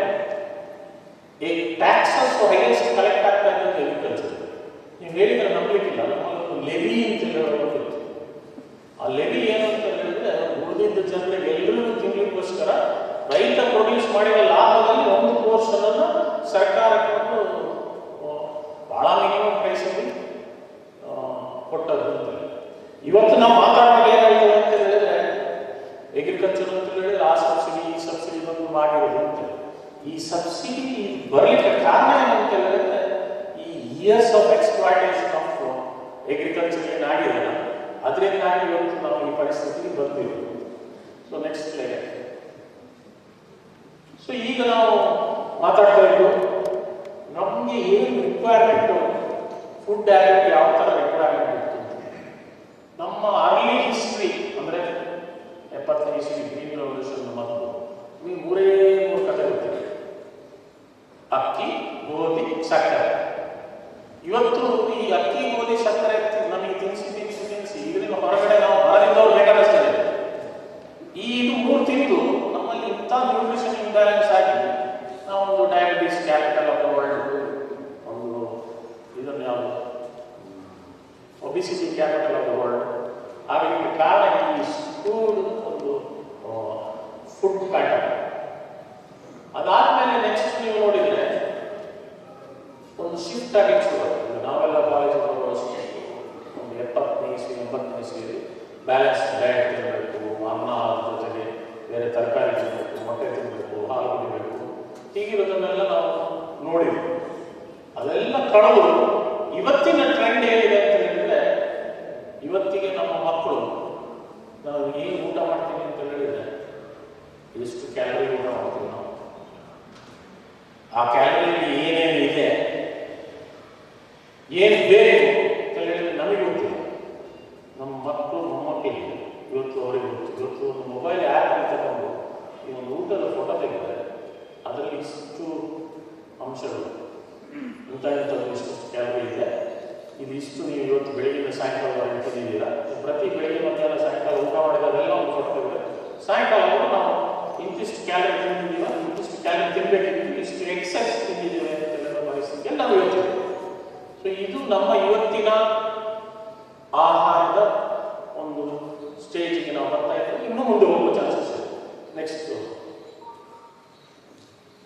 ನಮ್ಮಲ್ಲಿ ನಾನು ಯಾರು ಸರ್ಕಾರದವರಿಗೆ ಯಾರಾದರೂ ತಮಾಷೆ ಮಾಡಲಿಕ್ಕೆ ಅವಲ್ಲ ಅವರ ಕಾಲೇಜಿಗೆ ಹೇಳೋದಿಲ್ಲ. ನಮಗೆ ಭಾಳ ಚಂದವಾಗಿ ನಾವು ಡೇಟಾವನ್ನು ತೋರಿಸ್ತೀವಿ. ಯಾವುದು ತೋರಿಸ್ಬೇಕಾದಂತ ತೋರಿಸೋದಿಲ್ಲ, ಯಾವ್ದು ತೋರಿಸ್ಬೇಕಾದಂತ ತೋರಿಸೋದಿಲ್ಲ. ಆಮೇಲೆ ಸತ್ಯ ಹೇಳುವಾಗ ಅರ್ಧ ಸತ್ಯ. ಸೊ ಇವತ್ತಿನ ದಿವಸದಲ್ಲಿ ನಮ್ಮ ದೇಶ ಆಹಾರದಲ್ಲಿ ಸ್ವಾವಲಂಬನೆ ಇದೆ ಅಂತ ನಾನೊಂದು ಸ್ಟೇಟ್ಮೆಂಟ್ ಮಾಡ್ತೀನಿ. ಈಗ ಎಷ್ಟು ಜನ ಒಪ್ತೀರಿ? ಸ್ವಾವಲಂಬನೆ ಇದೆ ಅಂತ ಗೊತ್ತೀರಾ? ಸುಳ್ಳು ಇಲ್ಲ. ಇವತ್ತಿಗೆ ನಮ್ಮ ದೇಶದಲ್ಲಿ ನಾವು 100% ಫುಡ್ಡಲ್ಲಿ ಸೆಲ್ಫ್ ಸಫಿಷಿಯೆಂಟ್ ಇಲ್ಲ. ಆದರೆ ಯಾವುದೆಲ್ಲ ಸೆಲ್ಫ್ ಸಫಿಷಿಯೆಂಟ್ ಇದ್ದೀವಿ ಗೊತ್ತಾ? Food grain self sufficient. ಅಂದರೆ ಅದೊಂದೇ ಒಂದು ಪ್ರಾಬ್ಲಮ್. ಯಾವುದು ಸೀರಿಯಲ್ಸ್ ಅಂತ ಹೇಳ್ತೇವೆ ಅದೊಂದು ಮಾತ್ರ. ಅಂದರೆ ಅನ್ನ, ಗೋಧಿ, ಅಕ್ಕಿ, ಜೋಳ ಇದರಲ್ಲಿ. ಅದು ಜೋಳದಲ್ಲಿ ಬರ್ತಿಲ್ಲ. ಕಳೆದ ವರ್ಷದಲ್ಲಿ ನಾವು ಇಂಪೋರ್ಟ್ ಮಾಡಿ ಈ ಎಕ್ಸ್ಪೋರ್ಟ್ ಮಾಡೋದನ್ನು ನಿಲ್ಲಿಸ್ತೀವಿ. ಸೊ ಇದು ಯಾವ ಥರ ಅಂತ ಹೇಳಿದರೆ ಚಪ್ಪಾಳೆ ತರಿಸ್ಕೊಳ್ಳಿಕ್ಕೆ ಏನೆಲ್ಲ ಬೇಕು ಆ ಥರ ಭಾಷಣ ನಮ್ಮ ಸರ್ಕಾರಿ ಅಧಿಕಾರಿಗಳು ಮಾಡ್ತಾರೆ. ಅವರು ಅಧಿಕಾರಿಗಳು ಹೇಳಿಕೊಂಡು ರಾಜಕೀಯದವರು ಮಾಡ್ತಾರೆ. ನಾವು ಅದನ್ನು ಒಂದು ಸ್ಟೆಪ್ ಫರ್ದರ್ ಹೋಗಿ ಅದನ್ನು ಇವತ್ತಿನ ದಿವಸದಲ್ಲಿ ನಾವು ಇವತ್ತೇನಾದರೂ ಒಂದು ಸತ್ಯನ ಸುಳ್ಳು ಅಂತ ಹೇಳಿ ಜಾಸ್ತಿ ಹೊತ್ತಬೇಕಾಗುತ್ತೆ. ಯಾಕೆಂತ ಹೇಳಿದ್ರೆ ನಮ್ಮ ಕೈಯಲ್ಲೇ ಮೊಬೈಲ್ ಇರ್ತದೆ. ನಾವು ಊರಿಗೆ ಹೋಗಿ ಏನು ಅದರದ್ದು ಏನು ಡೇಟಾ ಎಷ್ಟು ಏನು ಅಂತೇಳಿ ಹುಡುಕಬೇಕು ಅಂತೇಳಿ ನಮ್ಮಲ್ಲಿ ಕ್ಲೀನಾಗಿ ನೋಡ್ತಾ ಇದ್ದೇವೆ. 2328.9 ಮಿಲಿಯನ್ ಟನ್ ಅಂತ ಈ ನಾವು ಭಾಷಣ ಮಾಡುವಾಗ ಎಷ್ಟು ಕ್ಯೂಸಿಕ್ಸ್ ನೀರು ಅಂತೇಳಿ ಭಾಷಣ ಮಾಡ್ತಾರೆ. ಆ ಒಂದು ಕ್ಯೂಸಿಕ್ಸ್ ಹೇಳಿದ್ರು ಎಷ್ಟು ಲೀಟ್ರು ಅಂತೇಳಿ ಹೇಳಿದ್ರೆ ಅವರಿಗೆ ಗೊತ್ತಿರೋದು ಭಾಷಣ ಮಾಡ್ತಾರೆ. ಅದೇ ಥರ ಈ 328.9 ಮಿಲಿಯನ್ ಟನ್ ಅಂತೇಳಿ ಕರೆದಿದ್ರಲ್ಲ, ಇದನ್ನು 365 ನೀವು ಭಾಗಿಸಿ ಅಂದರೆ 1 ಮಿಲಿಯನ್ ಟನ್ನಿಂದಲೂ ಕಡಿಮೆ, ನಮಗೆ ಒಂದು ದಿವಸಕ್ಕೆ ನಮ್ಮಲ್ಲಿ ಗ್ರೈನಿಂಗ್, ನಮ್ಮ ದೇಶದಲ್ಲಿ ಗ್ರೈನಿಂಗ್ ಇಡೀ ದೇಶದಲ್ಲಿ ನಮಗೀಗ ಕರ್ನಾಟಕ ಇಲ್ಲ ಉತ್ತರ ಕನ್ನಡದಲ್ಲಿ ನೋಡಿದ್ರೆ ನಾವು ಇವತ್ತು ಇಲ್ಲಿ ಏನು ಉತ್ಪತ್ತಿ ಆಗುವ ಫುಡ್ ಗ್ರೈನ್ ಇದೆ, ನಾವು ಇಲ್ಲಿ ರಾಷ್ಟ್ರೀಯ ಡೆಫಿಸಿಟ್. ಇದು ನಾವು ಪಂಜಾಬಿಂದು, ಆಂಧ್ರ ಪ್ರದೇಶದ್ದು, ಉತ್ತರ ಪ್ರದೇಶದ್ದು ಎಲ್ಲ ಸೇರಿ ಒಂದು ಎವರೇಜ್ ಫಿಗರಲ್ಲಿ ನಾವು ಏನು ಹೇಳ್ತೇವೆ ಅಂತ ಹೇಳಿದ್ರೆ 328.9 ಮಿಲಿಯನ್ ಟನ್ ಇದೆ. ಸೊ ಹತ್ರ 328 ಡಿವೈಡೆಡ್ ಬೈ 365 ಅಂತ ಹೇಳಿದ್ರೆ 0.8 ಚಿಲ್ಲರೆ ಮಿಲಿಯನ್ ಟನ್. ಅದನ್ನು ನೀವು 1,40,00,000 ಪಾಪ್ಯುಲೇಷನ್ ಡಿವೈಡ್ ಮಾಡಿ ಒಂದು 500 ಗ್ರಾಮ್ ಚಿತ್ರ ಬರ್ತದೆ. ಈ 500 ಗ್ರಾಮಲ್ಲಿ ಏನೆಲ್ಲ ಆಗಬೇಕು ಅಂತ ಹೇಳಿದ್ರೆ, ಬೀರ್ ಕುಡಿಯೋನಿಗೆ ಬೀರ್ ಆಗಬೇಕು, ವಿಸ್ಕಿ ಕುಡಿಯೋನಿಗೆ ವಿಸ್ಕಿ ಆಗಬೇಕು, ದನಕ್ಕೆ ಫೀಡ್ ಆಗಬೇಕು, ಕುರಿಗೆ ಫೀಡ್ ಆಗಬೇಕು, ಇನ್ನು ಯಾವ್ದಾವುದೋ ಇದಕ್ಕೆ ಸ್ಟಾರ್ಚ್ ಆಗಬೇಕು, ಎಲ್ಲ ಆಗಿ ನಮಗೆ ತಿನ್ಲಿಕ್ಕೆ ಎಷ್ಟು ಬೇಕಾಗುತ್ತೆ ಅಂತ ಹೇಳಿದ್ರೆ ಒಂದು 180 ಗ್ರಾಮ್ 200 ಗ್ರಾಮ್ ಬೇಕಾಗುತ್ತೆ. ಸೊ ನಾವು ಒಂದೇ ಒಂದು ಐಟಮ್ ಅನ್ನು ಇಟ್ಕೊಂಡು India is surplus in food ಅಂತ ಹೇಳಿದ್ರೆ, ಅವ್ರು ಯಾರಾದರೂ ಭಾಷಣ ಮಾಡಿದ್ರೆ ಅವ್ರನ್ನ ದಯವಿಟ್ಟು ನಿಲ್ಲಿಸಿ ಹೇಳಿ, ಇದು ತಪ್ಪು ನೀವು ಹೇಳ್ತಾ ಇರೋದು, ಇವತ್ತಿನ ಇದನ್ನು ನಿಲ್ಲಿಸಿ ಅಂತ ಹೇಳ್ಬೋದು. ಅದು ಹೇಳಿಲ್ಲ ಅಂತ ಹೇಳಿದ್ರೆ ನಮಗೆ, ನಮ್ಮ ನೆಕ್ಸ್ಟ್ ಜನರೇಷನ್ಗೆ ಅವ್ರಿಗೆ ಇನ್ನೂ ಅರ್ಥ ಆಗೋಲ್ಲ, ಇನ್ನೂ ಹೀಗೆ ಭಾಷಣ ಮಾಡ್ತಾರೆ. ಸೊ ಇದರಲ್ಲೆಲ್ಲ ಫಿಗರ್ಗಳೆಲ್ಲ ಕಾಣ್ತದೆ. ಇನ್ನೊಂದು GDP ಅಂತ ಹೇಳುವ ಒಂದು ಶಬ್ದ ಈ ಒಂದು ಕೆಲವು ವರ್ಷಗಳ ನಂತರ 92ನೇ ಇಸ್ವಿ ನಂತರ GDP ಅಂತ ಹೇಳುವ ಶಬ್ದಕ್ಕೆ ನಾವು ಭಾರಿ ಒಂದು ಒತ್ತು ಕೊಡ್ತೀವಿ. ಗ್ರಾಸ್ ಡೊಮೆಸ್ಟಿಕ್ ಪ್ರಾಡಕ್ಟ್ ಅಂತ ಹೇಳುವ ಒಂದು ಶಬ್ದವನ್ನು ಆ GDP ಅಂತೇಳಿ ಮಾತಾಡುವಾಗ ಇಲ್ಲಿ ಹೆಚ್ಚು ಜನರಿಗೆ GDP ಏನು ಅಂತ ಹೇಳಿ ಕೇಳಿದ್ರು ಗೊತ್ತಿರುವುದಿಲ್ಲ. ಸೊ ನಾವು ಈಗ ಒಂದು ಕೆಲಸ ಮಾಡೋಣ, ಆ GDPಯನ್ನು 400 ಭಾಗವಾಗಿ ಮೇಜರ್ ಆಗಿ ಡಿವಿಷನ್ ಮಾಡಿದ್ದಾರೆ. Agriculture, manufacturing, services. 50ನೇ ಇಸ್ವಿಯಲ್ಲಿ ನೋಡಿ, ಆ ನೀಲಿ ಬಣ್ಣದ ಕಂಬ 50% ಮೇಲೆ, ಅದು ಹಾಗೆ ಕಡಿಮೆ ಆಗಿ 23-24ಕ್ಕೆ 14% ಹತ್ರ ಬಂದಿದೆ. 15.4 ಅಂತ ಹೇಳ್ತಾರೆ, ಇನ್ನೂ ಕಡಿಮೆ ಬಂದಿದೆ. ಅದೇ ಥರ ಮ್ಯಾನುಫ್ಯಾಕ್ಚರಿಂಗ್ ಅಂತ ಹೇಳಿದ್ರೆ ಎನಿ ಇಂಡಸ್ಟ್ರಿಯಲ್ ಮ್ಯಾನುಫ್ಯಾಕ್ಚರಿಂಗ್ ಪ್ರೊಸೆಸ್ ಅದು ಗ್ರೋತ್ ಆಗಿದೆ, ಬಟ್ ಅಂಥ ಗ್ರೋತ್ ಆಗಿದೆ. ಸೊ ಅದೇ ನೆಕ್ಸ್ಟು ಸರ್ವಿಸಸ್ ಅಂತ ಹೇಳಿ, ಸರ್ವಿಸಸ್ಗೆ ನೀವೆಲ್ಲರೂ ಈಗ ಇನ್ಕ್ಲೂಡೆಡ್. ಬ್ಯಾಂಕಿಂಗು ಅದು ಒಂದು ಸರ್ವಿಸ್, ಇನ್ಶೂರೆನ್ಸು ಒಂದು ಸರ್ವಿಸ್, ಆಸ್ಪತ್ರೆನೂ ಸರ್ವಿಸ್. ಅಂದರೆ ಜಾಸ್ತಿ ಆಸ್ಪತ್ರೆ ಮಾಡಿದ್ದೇವೆ, ಜಾಸ್ತಿ ಆಸ್ಪತ್ರೆಯಲ್ಲಿ ಬಿಲ್ ಆಗ್ತದೆ, ಜಾಸ್ತಿ ಜನ ಕಾಯಿಲೆ ಬಂದಿದ್ದಾರೆ ಅಂತ ಹೇಳಿದ್ರೆ ದೇಶ ಉದ್ಧಾರ ಆಗ್ತಾ ಇದೆ ಅಂತ ಹೇಳಿದಾಗ, ಅಂದರೆ ನಾನೊಂದು ಏನಕ್ಕೆ ಹೇಳ್ತಾ ಇದ್ದೇನೆ ಅಂತ ಹೇಳಿದ್ರೆ, GDPಯಲ್ಲಿ ನಾವು ಮುಂದೆ ಹೋಗಿದ್ದೇವೆ ಅಂತ ಹೇಳಿದ್ರೆ ಅದೊಂದು ಈ ದೇಶ ಮುಂದೆ ಹೋಗ್ತಾ ಇದೆ, ಇಲ್ಲ ನಾವು ಅಗ್ರಿಕಲ್ಚರ್ ಇನ್ನೊಂದರ ಹಿಂದೆ ಬಿದ್ದಿದ್ದೇವೆ, ಅದರಲ್ಲಿ ಮುಂದೆ ಹೋಗಿದ್ದೇವೆ ಅಂತ ಹೇಳಿ ಚಪ್ಪಾಳೆ ತಟ್ಟಬಾರದು. ಅದರ ಒಳಗಡೆ ಏನಿದೆ ಅಂತ ನೋಡಿ. ನಮ್ಮ ದೇಶದಲ್ಲಿ ಸುನಾಮಿ ಬಂದಾಗ ಸರ್ವಿಸಸ್ ಸೆಕ್ಟರ್ 11%, 12% ಗ್ರೋತ್ ಆಗಿದೆ. ಯಾಕೆಂತ ಹೇಳಿದ್ರೆ ಅಷ್ಟು ಡಿಸ್ಟ್ರಕ್ಷನ್ ಆಯಿತು. ಆ ಡಿಸ್ಟ್ರಕ್ಷನ್ ಆದನ್ನೆಲ್ಲ ರೀಬಿಲ್ಡ್ ಮಾಡಬೇಕಾಗಿತ್ತು. ಆ ರೀಬಿಲ್ಡ್ ಮಾಡಿ ಅಷ್ಟು ಲೇಬರ್, ಅಷ್ಟು ಸರ್ವಿಸ್ ಯೂಸ್ ಮಾಡಬೇಕಾಗಿತ್ತು. ಸೊ ಈ ಥರ ನಾವು ನೋಡ್ಲಿಕ್ಕೆ ಹೋದಾಗ GDP ಅಂತ ಹೇಳಿದ್ರೆ ಒಂದು ಮೆಷರ್ಮೆಂಟ್ ಅಲ್ಲ. ಸೊ ಅದನ್ನು ನಾನು ಪುನಃ ಇಲ್ಲಿ ಕೆಳಗಡೆ ನಮ್ಮ ಅಗ್ರಿಕಲ್ಚರ್ GDPಯಲ್ಲಿ ಅಗ್ರಿಕಲ್ಚರ್ ಪ್ರೊಡಕ್ಷನ್ ಯಾವ ಇದೆ ಅಂತ ಹಾಕಿದ್ದೀನಿ. ಕೆಳಗಡೆ ವೀಟ್ ಎಷ್ಟು, ರೈಸ್ ಎಷ್ಟು, ಪಲ್ಸ್ ಎಷ್ಟು, ಆಯಿಲ್ ಸೀಡ್ ಎಷ್ಟು. ಈಗ ನಾವು ಹಿಂದೆ ನೋಡೋದು ಏನು ಅಂತ ಹೇಳಿದ್ರೆ, ನಾವು ಫುಡ್ ಗ್ರೈನಲ್ಲಿ ಸರ್ಪ್ಲಸ್ ಇದ್ದೇವೆ, ದೇಶದಲ್ಲಿ ಸರ್ಪ್ಲಸ್ ಇದ್ದೇವೆ ಅಂತೇಳಿ. ಕರ್ನಾಟಕ ಸರ್ಪ್ಲಸ್ ಇದೆ, ಇಲ್ಲ ಸಿರ್ಸಿ ಸರ್ಪ್ಲಸ್ ಇದೆ, ಇಲ್ಲ ಇಂಥ ಡಿಸ್ಟ್ರಿಕ್ಟ್ ಸರ್ಪ್ಲಸ್ ಇದೆ ಅಂತೇಳಿ ಇಲ್ಲ, ದೇಶ ಇಡೀ ಸೇರಿದ್ರೆ ಸರ್ಪ್ಲಸ್ ಇದೆ. ಅದರ ಗ್ರೋತ್ ಕರ್ವ್ ನೋಡ್ಲಿಕ್ಕೆ ಹೋದ್ರು ಕೂಡ ಆ ಗ್ರೋತ್ ಕರ್ವ್ ಏನೊಂದು ವರ್ಷದಿಂದ ವರ್ಷಕ್ಕೆ ಭಾರಿ ಒಂದು ಇಂಪ್ರೂವ್ಮೆಂಟ್ ಆಗಿದೆ ಅಂತ ಹೇಳುದು.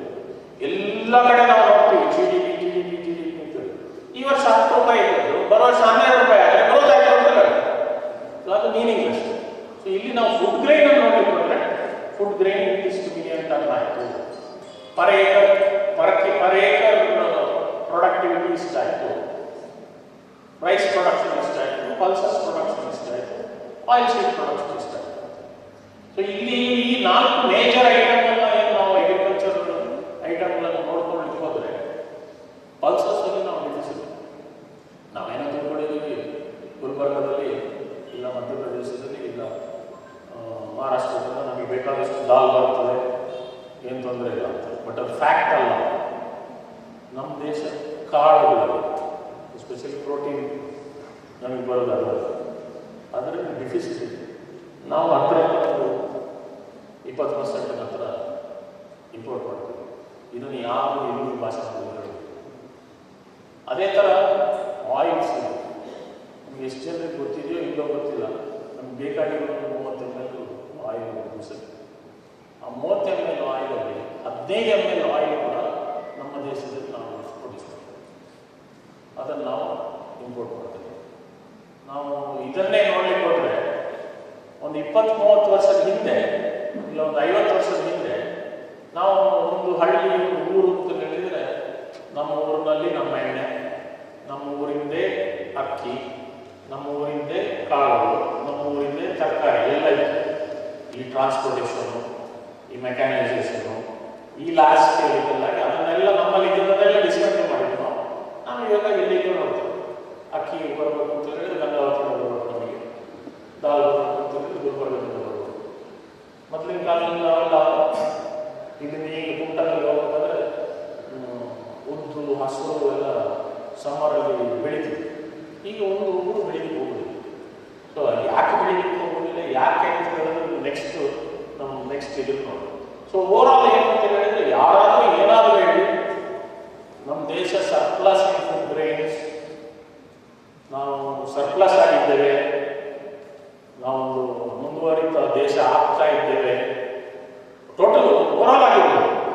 ನಮ್ಮ ಇದೇನು ದುಡ್ಡಿನ ವಿಷಯದಲ್ಲಿ ಲೆಕ್ಕ ಹಾಕಿದ್ರೆ ಆಗಿರ್ಬೋದು.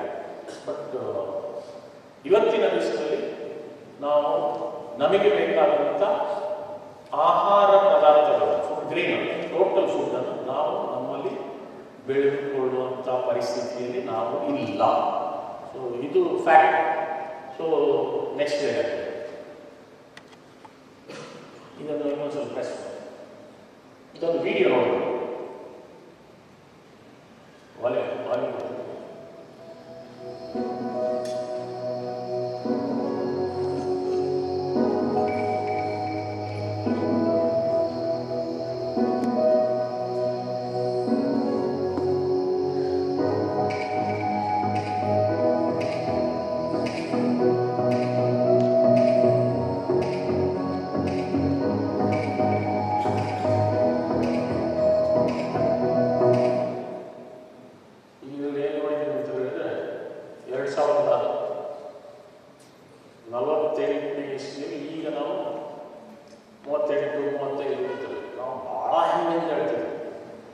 ನಮ್ಮ ದೇಶ ಏನು ದೇಶ, ನಮ್ಮಲ್ಲಿ ಹೆಂಗ್ ಪಾಪ್ಯುಲೇಷನ್ ಎಷ್ಟಿದೆ, ನಮ್ಮ ಹೆಂಗ್ ಪಾಪ್ಯುಲೇಷನಲ್ಲಿ ನಾವು ಇಂಥದ್ದು ಮಾಡಿದ್ದೇವೆ, ನಾವು ರೆವಲ್ಯೂಷನ್ ಮಾಡಿದ್ದೇವೆ. ಅದಕ್ಕೆ ಯಾರಿಗೆ ನೀವು ಥ್ಯಾಂಕ್ಸ್ ಹೇಳಬೇಕು ಅಂತ ಹೇಳಿದ್ರೆ, ನಮ್ಮ ಅಪ್ಪ ನಮ್ಮ ಅಜ್ಜ 4 ಮಕ್ಕಳು 3 ಮಕ್ಕಳು ಮಾಡಿದ್ರಲ್ಲ, ಅವ್ರಿಗೆ ಫಸ್ಟ್ ಥ್ಯಾಂಕ್ಸ್. ಇದೇ ಪರಿಸ್ಥಿತಿ ನಮ್ಮ ಜವಾಬ್ದಾರಿಯಿಂದ ಆಗಿರೋ ಇನ್ನೊಂದು 30 ವರ್ಷ ಕಳೆದ್ರೆ ಹೀಗೆ ಗ್ರಾಫ್ ಬಂದು 50-60 ಇಸ್ವಿಗೆ ಅದು ಟೆನ್ಷನ್. ಇದಕ್ಕೊಂದು ಎಕ್ಸಾಂಪಲ್ ಇದು ಹಾಲೆ. ಇದರಲ್ಲಿ ನಾವು ನಮ್ಮ ಊರು ಈಗ ನಾವು ಏನು ನೋಡಿದ್ವಿ, ದೇಶದ ಎವರೇಜ್ 30, ಇದು ಅದಕ್ಕೆ 48 ಆಗಬೇಕಾದ್ರೆ ನಾವು 38 ವರ್ಷ ಆಗ್ತೇವೆ ಅಂತ. ಇದನ್ನು ಕೂಡ ಒಂದು ಮಿಸ್ಗೈಡಿಂಗ್ ಗ್ರಾಫ್.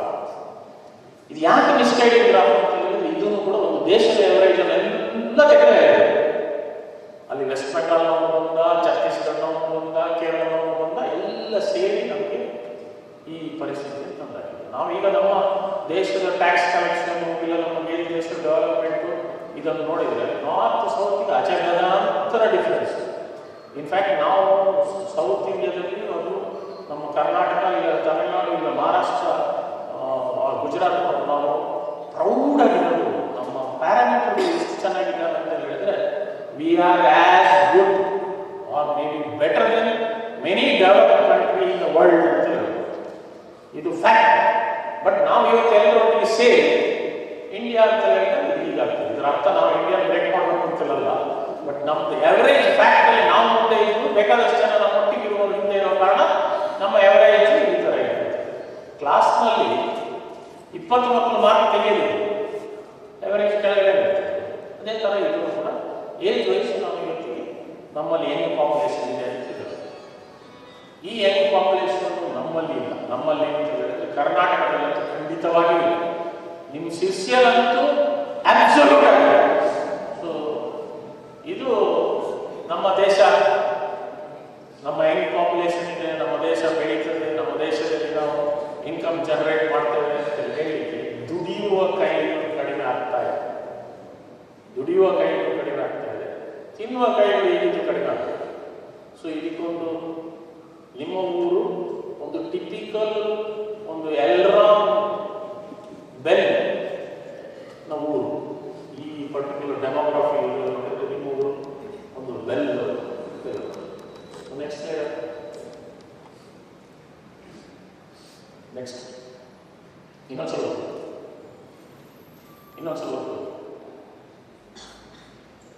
ನೆಕ್ಸ್ಟ್ ನೆಕ್ಸ್ಟ್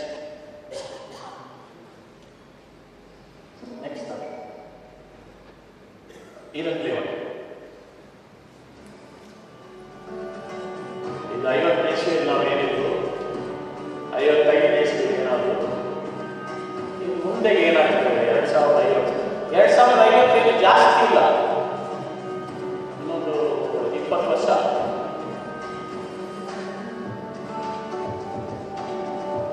ನಾವು ಪ್ರಪಂಚದಲ್ಲಿ ನಾವು ಒಂದು ಯಂಗ್ ಪಾಪ್ಯುಲೇಷನ್ ಇದೆ ಅಂತ ಭ್ರಮೆಯನ್ನು ನಾವು ತೆಗೆದಿಲ್ಲ ಅಂತ ಹೇಳಿದ್ರೆ ನಾವು ಮುಂದೆ ಪ್ಲಾನ್ ಮಾಡಿಕೊಳ್ಳೋದು.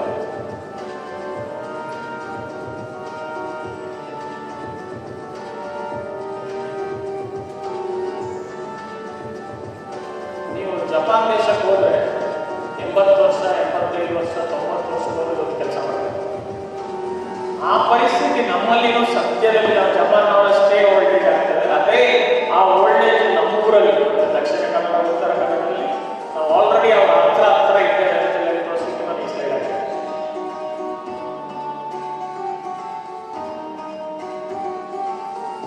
ಈಗ ನಾವು ಹೇಳೋದು ನಾವು 30 ವರ್ಷ ನಮ್ದು ಎವರೇಜ್, ಅದು ಭಾರತದ ಎವರೇಜ್. ನಮ್ಮ ಊರಿನಲ್ಲಿ ನಾವು ಎಷ್ಟೋ ಕಡೆ ಫಂಕ್ಷನ್ಗಳಿಗೆ ಹೋಗ್ತೇವೆ, ಜನ ಭಾಷಣ ಮಾಡ್ತಾರೆ. ಭಾಷಣ ಮಾಡೋದೇನಂತ ಜನ ಚಪ್ಪಾಳೆ ತರಲಿಕ್ಕೆ ಮತ್ತೆ ಅದನ್ನು ಆ ಮನುಷ್ಯನ ಭಾಷಣ ಚೆನ್ನಾಗಿದೆ ಅಂತೇಳಿ ಹೇಳಿಸ್ಕೊಳ್ಳಿಕ್ಕಲ್ಲದೆ ಫ್ಯಾಕ್ಟನ್ನು ಒಂದು ಡಿಸ್ಮೆಂಟ್ ಮಾಡಿ ಇದು ಫ್ಯಾಕ್ಟ್ ಅಂತೇಳಿ ತೆಗೆದು. ಸೊ 28ನೇ ಇಸ್ವಿ ಬಂದು 31 ವರ್ಷ ಹಾಗೆ ಹೋದರೆ ನಾವು ಹತ್ರ ಜಪಾನ್, ಚೈನಾ, US ಒಟ್ಟೊಟ್ಟಿಗೆ ನಾವು ಇರ್ತೀವಿ. ಇನ್ನೊಂದು 20 ವರ್ಷ ನಾವೇನು ದೊಡ್ಡ ಒಂದು ಅಡ್ವಾಂಟೇಜ್ ಇರುತ್ತೆ. ಈಗ ನಿಮ್ಮಲ್ಲೇ ಬೇಕಾದಷ್ಟು ಸಂಸ್ಥೆಗಳಿರ್ಬೋದು, ನಿಮ್ಗೆ ಆಲ್ರೆಡಿ ಪ್ರೆಷರ್ ಬಂದಿರ್ಬೋದು, ಹೊಸ ಎಂಪ್ಲಾಯ್ಮೆಂಟ್ ಬೇಕು, ರಿಟೈರ್ಡ್ ಆಗ್ತಾರೆ ಅಂತ ಹೇಳಿದ್ರೆ ಆ ಜಾಗಕ್ಕೆ ಈಗಲೇ ಶಾರ್ಟೇಜ್ ಆಫ್ ಲೇಬರ್ ಅಂತ ಹೇಳುವಂಥ ಪರಿಸ್ಥಿತಿ ಬರ್ತದೆ. ನೆಕ್ಸ್ಟ್ ಲೈಡ್.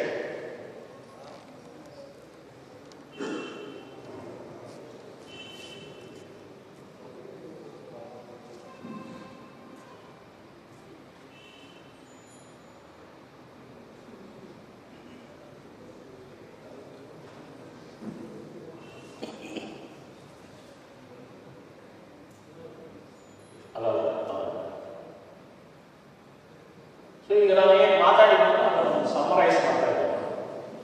ಇಂಡಿಯಾ ನಮ್ಮ ದೇಶ, ನಾವು 40% ನಾವು ತಿನ್ನುವ ಎಣ್ಣೆ, 40% ಒಂದು ಪೇಪರಲ್ಲಿ ನಾವು ಅಫಿಷಿಯಲ್ ಆಗಿ ಹೇಳ್ತಾ ಇರೋದು, ಬಟ್ ಅನ್ಅಫಿಷಿಯಲಿ ಅದು ಇಟ್ ಇಸ್ ಮೋರ್ ದೆನ್ 40% ಅಂತ ಹೇಳಿ ನಾವು ಬೇಕಾದಷ್ಟು ಕಡೆ ಮಾಡ್ತೀವಿ. 14% ಪಲ್ಸಸ್ ಅಂತೇಳಿ ನಾವು ಹೇಳ್ತಾ ಇದ್ದೀವಿ, ಬಟ್ 14% ಪಲ್ಸಸ್ ಅಂದರೆ ಜಾಸ್ತಿ.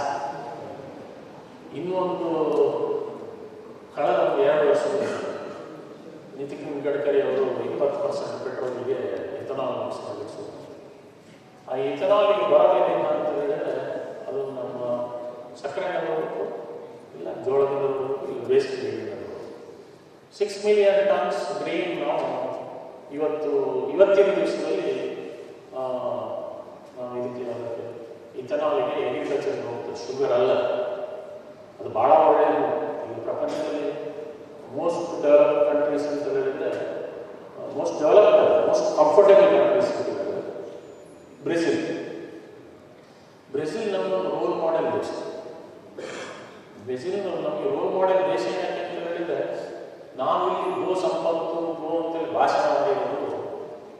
ಪುಸ್ತಕದಲ್ಲಿ ಬರೆದಿರೋರು ಹೇಳಿರೋ ಮಾತು.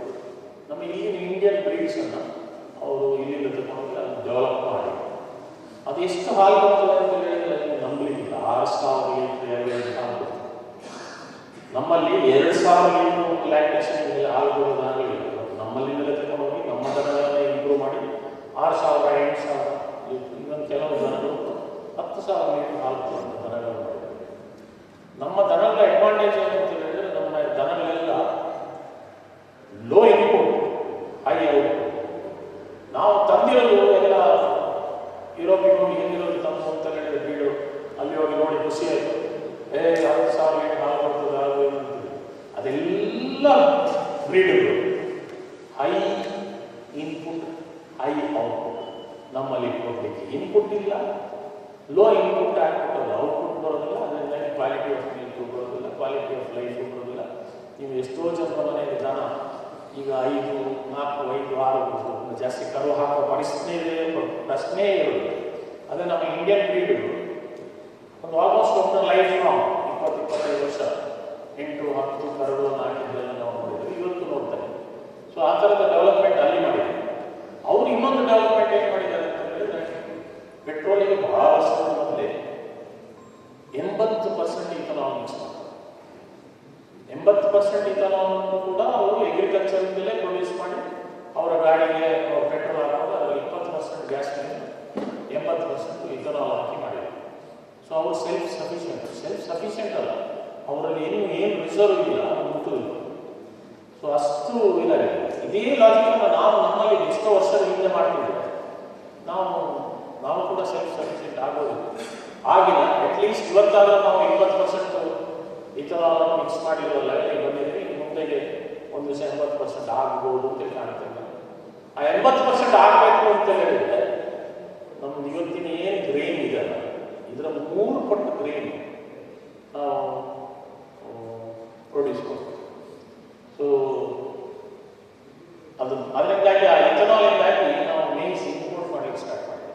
ಈ ವರ್ಷ ನಾವು ಒಂದು 6 ಮಿಲಿಯನ್ 8 ಮಿಲಿಯನ್ ಟನ್ ಮೇನ್ಸನ್ನು ಇಂಪೋರ್ಟ್ ಮಾಡ್ಬೋದು. ಇನ್ನೊಂದು ಏನು ಅಂತ ಹೇಳಿದ್ರೆ ನಾವು ಮೊದಲು ಭಾಳ ಚೆನ್ನಾಗಿ ಮಾತಾಡ್ತೀವಿ. ನಮ್ಮ ಬಾಸ್ಮತಿ ಅಕ್ಕಿ ಅಲ್ಲಿ ಕೊಡ್ತೀವಿ, ಇಲ್ಲಿ ಕೊಡ್ತೀವಿ, ಅಲ್ಲಿ ಎಕ್ಸ್ಪೋರ್ಟ್ ಮಾಡ್ತೀವಿ, ಇಲ್ಲಿ ಎಕ್ಸ್ಪೋರ್ಟ್ ಮಾಡ್ತೀವಿ, ವೀಟ್ ಎಕ್ಸ್ಪೋರ್ಟ್ ಮಾಡ್ತೀವಿ, ವೀಟ್ ಇಂಪೋರ್ಟ್ ಮಾಡ್ತೀವಿ ಅಂತ. ಈಗ ಯಾವುದು ಮಾಡೋ ಧೈರ್ಯದಲ್ಲಿ ಹೇಳೋ ಧೈರ್ಯದಲ್ಲಿ ಕೂಡ ಮಾಡ್ತಾರೆ. ಈಗ ಯಾರು ಹೇಳಿ ಇಲ್ಲಿ ಎಕ್ಸ್ಪೋರ್ಟ್ ಆದರೆ ರೇಟಲ್ಲಿ ಆಕಾಶದಲ್ಲಿ ಹೋಗುತ್ತೆ. ಓಟ್ ಹಾಕೋರು ಹಾಕಿಕ್ಕೆ ನಮ್ಗೆ ಇದರಲ್ಲಿ ಹೆದರಿಕೆ, ಅದು ಶಬ್ದನ ಕೂಡ ಯಾಕೆ. Next slide. So all is not well ಅಂತ ಹೇಳೋದಕ್ಕೆ ಒಂದು ಈ slide. India claims self-sufficient in food production, but fact says otherwise. ಇದು ಬೇಕಾದಷ್ಟು ಫಾರ್ಮಲ್ಲಿ ಕೂಡ ನಾವು ಇದು ಮಾಡಿದ್ದೇವೆ. ಅಲ್ಲೇ ಆ ಕಾಲದಲ್ಲಿ ನೋಡಿ ಡೊಮೆಸ್ಟಿಕ್ ಅವೈಲಬಿಲಿಟಿಯಲ್ಲಿ ಡೊಮೆಸ್ಟಿಕ್ ಇಂಪೋರ್ಟ್ಗೆ ಟೋಟಲ್ ಅವೈಲಬಿಲಿಟಿಗೆ ಪರ್ ಕ್ಯಾಪಿಟಾ ಕನ್ಸಂಪ್ಷನ್ ಇದು ಈ ಗ್ರಾಫ್ ನೋಡಿ, ಇದು ಪರ್ ಕ್ಯಾಪಿಟಾ ಕನ್ಸಂಪ್ಷನ್ ಗ್ರಾಫ್. ಇದು ಮೇಲೆ ಹೋಗ್ತದೆ. ಅಂದರೆ ನಾವೆಲ್ಲರೂ ಇವತ್ತು ಏನು ಮಾತಾಡ್ತಾ ಇರಬೇಕಾದ್ರೆ ನಾವೆಲ್ಲ ತಿನ್ನುವ ಕ್ವಾಂಟಿಟಿ ಕ್ವಾಲಿಟಿ ಎರಡರಲ್ಲಿ ನಾವು ಜಾಸ್ತಿ ಡಿಮಾಂಡ್ ಮಾಡ್ತಾನೆ ಇದೆ. ನಾವು ಬೇರೆ ಬೇರೆ ಬೇರೆ ಯಾವುದೆಲ್ಲ ಇಂಪೋರ್ಟ್ ಮಾಡ್ತೀವಿ ಅಂತ ಇದರಲ್ಲಿ ಒಂದು ಗ್ಲಾನ್ಸ್ ಇದೆ ನಾನು, ಬಟ್ ಲಿಸ್ಟ್ ದೊಡ್ಡದು. Next slide. ಇದು ನಮ್ಮದು ಪರಿಸ್ಥಿತಿಯನ್ನು ಚೆನ್ನಾಗಿದೆ. ನಾವು 50ನೇ ಇಸ್ವಿಯಲ್ಲಿ 72% ಜನ ಅಗ್ರಿಕಲ್ಚರಲ್ಲಿ ಲೇಬರ್ ಎಂಪ್ಲಾಯ್ ಆಗಿತ್ತು. ಇವತ್ತು 43 ಅಂತೇಳಿ ಅಲ್ಲ, ಇವತ್ತು ಲೆಸ್ ದೆನ್ 40 ಅಂತೇಳಿ ಆಲ್ ಇಂಡಿಯಾ ಅವರೇಜ್. ನಮ್ಮ ಕರ್ನಾಟಕದ ಅವರೇಜು ನಾವು ಆಲ್ಮೋಸ್ಟ್ 0 ಬಂದಿರೋದ. ಯಾಕೆಂದರೆ ನಾವು net importer of labour. So ನಮ್ಮಲ್ಲಿ ಅಗ್ರಿಕಲ್ಚರಿಗೆ ಲೇಬರ್ ಇಲ್ಲ ಅಂತ ಹೇಳುವ ಡೆಫಿನೇಷನ್ ಅನ್ನು ಇವತ್ತು ನಾವು ಹೇಳ್ಬೋದು. ಸೊ ಇದು ಹೀಗೆ ಡಿಕ್ರೀಸ್ ಆಗ್ತಾ ಇದೆ. ಸರ್ವಿಸ್ ಸೆಕ್ಟರ್ ಇನ್ಕ್ರೀಸ್ ಆಗ್ತಾ ಇದೆ. ಅದ್ರ ಜೊತೆಗೆ ಮ್ಯಾನುಫ್ಯಾಕ್ಚರಿಂಗ್ ಸೆಕ್ಟರ್ಗೆ ನಾವು ಅಂಥ ಒಂದು ದೊಡ್ಡ ಸಾಧನೆ ಮಾಡಿದ್ದೇವೆ ಅಂತ ಹೇಳುವಂಥ ಇದರಲ್ಲಿ ನಾವು. ಸೊ ಇವತ್ತು ನಾವು ಏನು ನೋಡ್ತಾ ಇದ್ದೀವಿ ಅಂತ ಹೇಳಿದ್ರೆ ನೆಕ್ಸ್ಟ್ ಡೇ.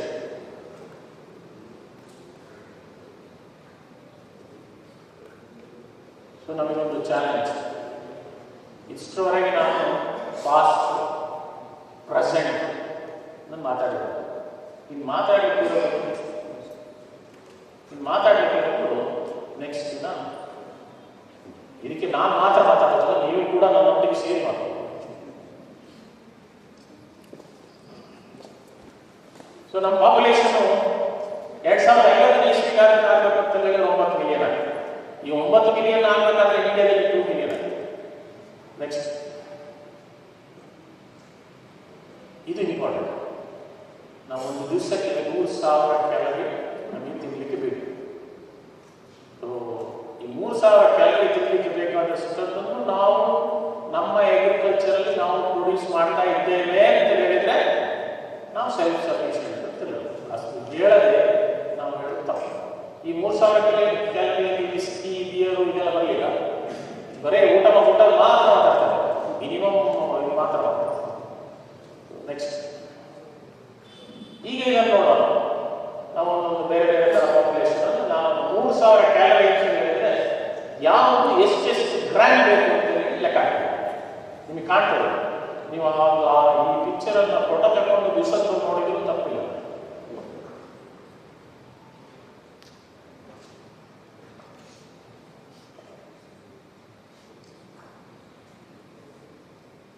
ನಮ್ಮದು ಫಸ್ಟ್ ರಿಕ್ವೈರ್ಮೆಂಟ್, ಹೈಯೆಸ್ಟ್ ರಿಕ್ವೈರ್ಮೆಂಟ್ ಇರೋದು ಫ್ರೂಟ್ ಆ್ಯಂಡ್ ವೆಜಿಟೇಬಲ್. ಮನುಷ್ಯನಿಗೆ ಜಾಸ್ತಿ ಬೇಕಾಗಿರೋದು ಫೈಬರ್ ಪ್ಲಸ್ ಮಿನರಲ್ಸು, ಇದಕ್ಕೆಲ್ಲ ಬೇಕಾಗಿರೋದು ಫ್ರೂಟ್. ಸೆಕೆಂಡ್ ರಿಕ್ವೈರ್ಮೆಂಟ್ ಇರೋದು ಕ್ಯಾಲರಿಗೋಸ್ಕರ ನಮಗೆ ಕಾರ್ಬೋಹೈಡ್ರೇಟು ಫೈಬರ್ ರಿಚ್ ಇದ್ರೆ ಇನ್ನೂ ಒಳ್ಳೆಯದು. ಆಮೇಲೆ ಬೇಕಾಗಿರೋದು ನಮಗೆ ಪ್ರೋಟೀನ್ ಸೋರ್ಸಸ್ ಬೇಕಾಗಿರೋದು ಹಾಲು, ಮೊಟ್ಟೆ, ಮಾಂಸ, ಮೀನು, ಹೀಗಿರೋದು. ಸೊ ಅದೆಲ್ಲ ಸೇರಿ 10% ಎಣ್ಣೆ ಕೊಡೋದು.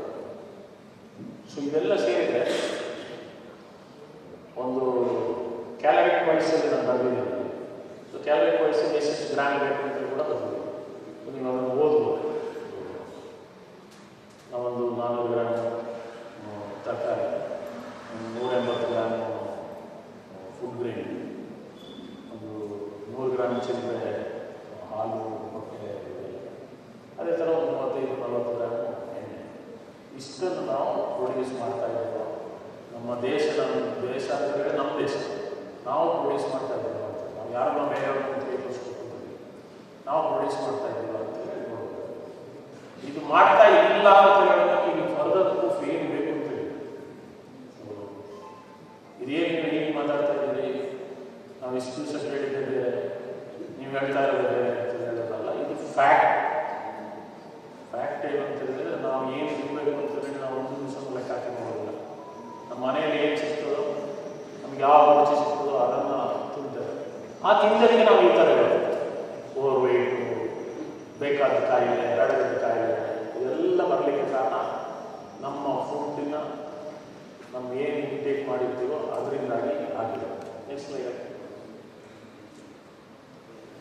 ಸೊ ನಮ್ಮಲ್ಲಿ ಭಾಳ ಜನ